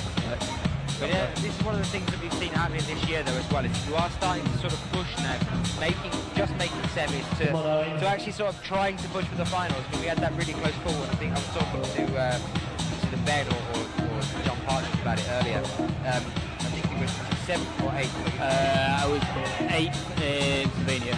That was Log Dragon, yeah. So you literally just missed out on placing the final that one. That was the one that James Cathay got into. Yeah, that's right. Which is great. We were all happy about that. But for you, for coming so close to starting to push, do you see it as that for you now over the next few years you're going to start advancing even more? What's changed in you? Come on, Stefan. That's a good question. I wish I knew that one. Do you think it's a mental thing or a physical thing? I seem to really struggle with World Cup qualifiers. Like when I qualify, I do quite well in the semis. I think I do better when it's a little bit harder. But it's just one of those things. The field and the World Cup is so strong. You do better when it's a little bit harder. Do you mean in the semis? Probably both, I think. I seem to struggle a little bit with the style of qualifiers, but I guess I just got a few right this time. But there's definitely been a change in that in you over the past year. I think there has been a sudden leap into you starting to improve on where you're ranking on the IFSC World Cup. Yeah, maybe a little bit of motivation as well. I think I got a bit tired. I had a big break at the start of September, October last year, and November as well, which gave me a big recharge. I think I'd done like so many seasons back to back and not really had much of a break. Do the girls give all the boys a bit of gym as well? Do they do digs? I know it's all friendly banter, but it's like, come on, where are you? Let's go. Not too much, no. It wasn't that long ago, it was the other way around, so. You'd have to keep reminding them that way, yeah? I'm being interrupted by my girlfriend, who I think is about to go into isolation. Okay. Oh, you did Gaggy. Johnny Owen. No worries. Been leaving us. Yeah, the last thing I want to talk about is the training you've been up to then recently. So you've obviously been over to America. The kind of training that you're doing now on a frequent basis, though, I want to talk about stuff that you do when you're back at home. Back at home. A week, what kind of thing, and when you are doing these questions, because it's so easy for you to say it. For any climber to say, oh, I'm doing endurance at the moment, I'm doing this at the moment. Okay, give me a typical gory details. Give me a regime. If you're doing endurance, what kind of an exercise are you doing? I don't do so much sort of pure endurance work. I'll do quite a lot of power endurance work. So I'll quite often do 5 minutes on, 5 minutes off on a problem. So I'll literally climb a pretty hard problem for 5 minutes, probably so I'm almost failing. And then I'll 5 minutes rest, and then repeat that on, say, 5 boulder problems. So it's almost like HIIT training? Yeah, it's pretty much as realistically as you can make it with a comp. So the worst case scenario is you fall off the last move of every problem for 5 minutes. So you're kind of trying to train for that and sort of condition your body for that. So it's interesting because we've seen a lot of the route setters struggling to keep up with the standard the climbers are getting to at the moment. I mean, they're doing it, but they're having to set harder and harder bumps. And every route setter I speak to says that they're getting better and better. Are you now saying that a lot of climbers are starting to tweak the way that they train into an almost competition-like format in terms of helping the bumps? Yeah, so this year I've switched a little bit more to strength, a little bit more than sort of power endurance where I've done before. Just because I felt that I could feel that the problems were getting harder, so it's like I actually need to get stronger here. So you are basically training for the comp? Yeah. Not just as a climber, but you're training in a specific comp-based format? Yes. Do you find it's helping? Do I find it what, sir? That it's helping? Helping. Yeah, definitely. When did you switch onto that type of training? I've always trained specifically for comps, like, as long as I've done World Cups. No, I mean this 5 on 5 off. 5 on 5 off is something I've done for years and years. I say I've dropped that out a little bit this year and tried to get a bit more pure strength working. And just kind of had a few less goes on things. What is the one and only, if you could choose one out of all of the kind of exercises and routines you can do if you're going to go and work out at a gym and try and improve your climbing, what is the one thing that is sort of like blasphemy if you were to do that? I think for me, fingerboarding is probably one of the most important things. And how long roughly would you do it? I can do probably about 45 minutes to an hour, including warming up. So you warm up on it for a little while? I warm up on it. Not recommended for everyone, but it depends sort of where your level is as to whether you should warm up on a fingerboard or whether you should try and go around the wall a little bit. Or because I find it fairly easy to hang a fingerboard, I'll warm up on the fingerboard. Great. Dave, thank you very much for talking to us. Wish you all the best of luck, and I will speak to you no doubt tomorrow and the day after, yeah? Thank you. Let Dave go. His girlfriend apparently is going into isolation. They get separated.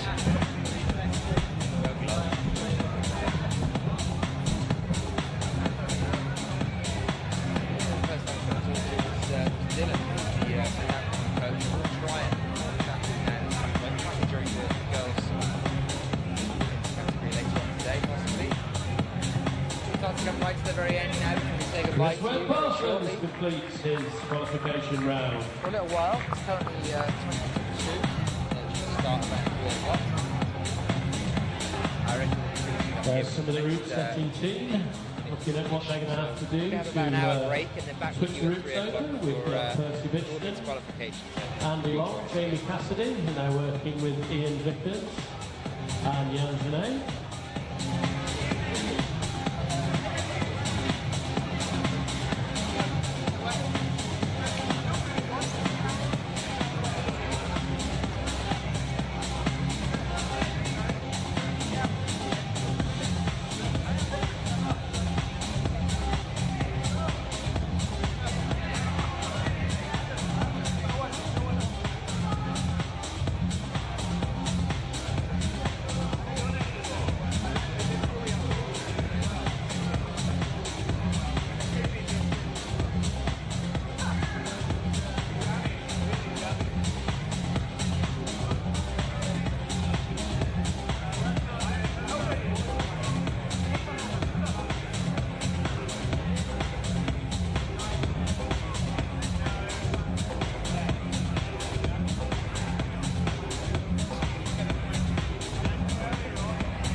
Come on, Andy. Final problem there for 55, Andy Shanks. Come on. Yes. He's...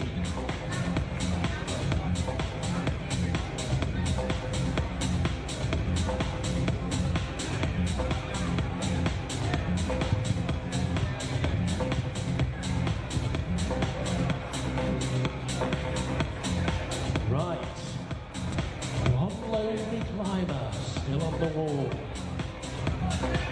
59, Jamie Rankin. There he is, all on his own. Let's give him some support. Come on, Jamie.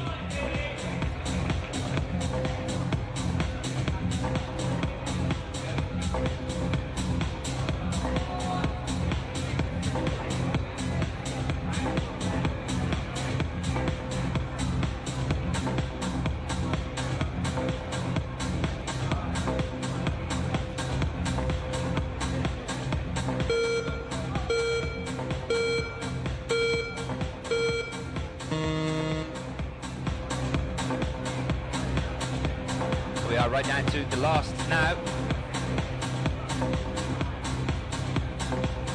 3 athletes coming out here.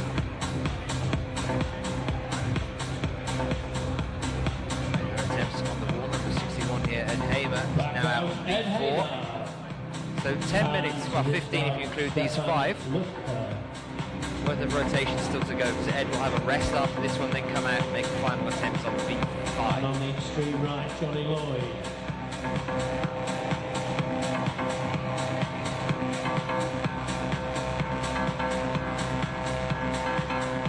Ed Hamer was 11th here in 2011. He was 14th in 2009.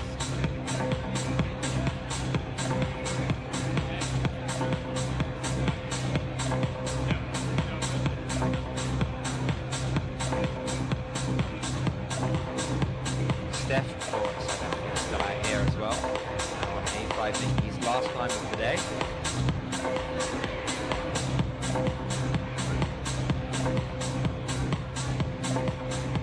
Oh, good catch.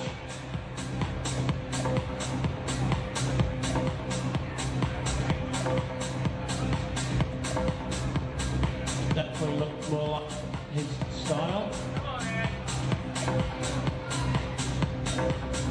Having seen him winning the lead events at Rafa on the big steep wall there, he really revels in this sort of stuff. Ed's got to figure out what he's doing with his hands here. You can see him on the left-hand side of your screen at the moment. He needs to get a heel hook up on there as he's going up for the hand that he's just trying to do as well. The heel hook's going to give him the support, keep him on the wall, on that little ball you can see underneath. The problem is the apex of that block that's sticking off the block, that sort of box that you can see jutting out there. You can see the yellow front of it, the top hole, the yellow top, satin like this. The position that Mercer's put you in around that point, that you actually have the point of the ball jutting right into your chest. And that's very difficult for you to then reach up. The point you can see actually on the very far left there, which is relatively flat to us, I'll shake through to get up to that point again in the mountain's time. To then reach up from that point, you get all the way across with one left hand on the purple plate and reach on the right of the satin piece. You really have to start to move yourself around to the right hand side. Get yourself onto the yellow edge that you can see on the block that's sticking out here. Ed's going to be making his way up onto the screen in a moment. And you've got Steph here with Jamie Rankin. Sorry, not Jamie Rankin, Jonathan Lloyd. Jonathan Lloyd on B5 and Steph on A5. Come on, Ed. Come on, Ed.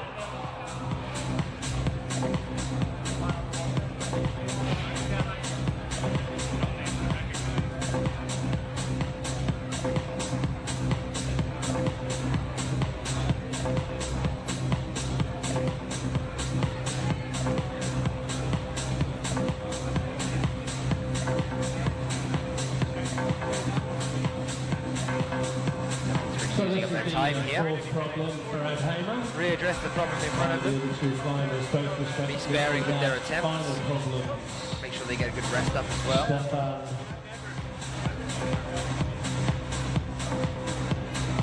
And Johnny.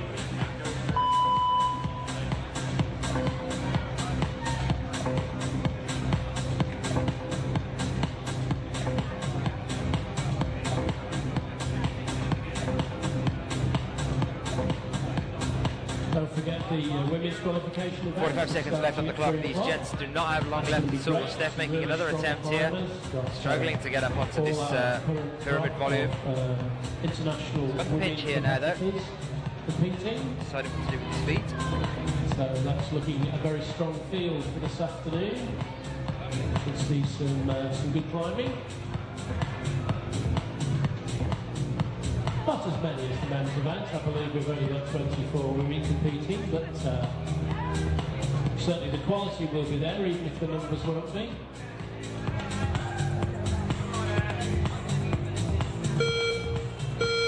That's it, Ed. Stick it out.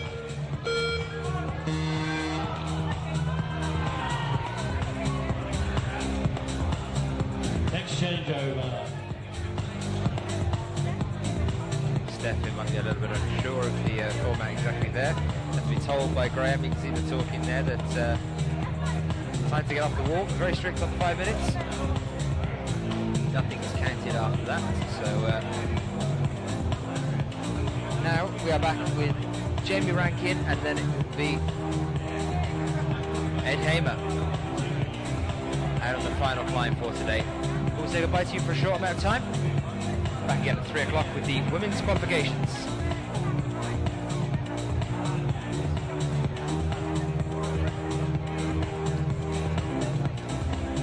Jamie Rankin, number 59. Final problem, so that's all the A group completed. Just 2 climbers left in the B group. Jamie to attempt his final block, and then Ed to attempt his final block. So once we've got fully approved results, we'll bring you the scores and let you know who'll be climbing again tomorrow in the men's semi, which will be in the morning.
There's the final, Jamie.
our final competitor and wearing 61 in British League Climbing Champion, it's Ed Hamer.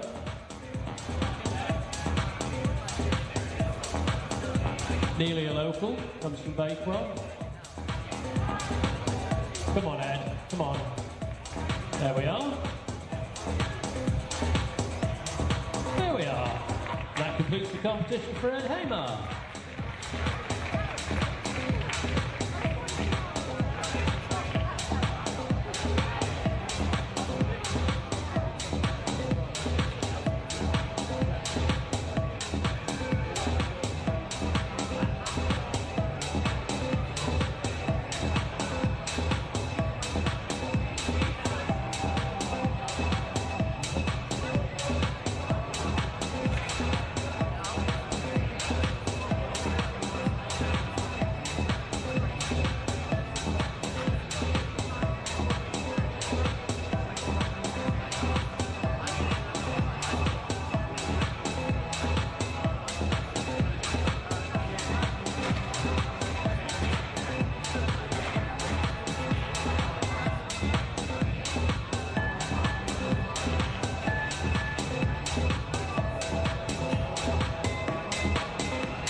Well, that concludes the male qualifications. You can see the route setters are hard at work already, resetting for the women's qualies that are due to start here at 1500 hours or 3 o'clock local time GMT. So hopefully you can come back and join us again for that one, whilst Percy and his team get set for us a little bit later on. We'll see you again for 26 female athletes trying to make it through to just 20 of them going through to tomorrow morning. We'll see you at 3 o'clock.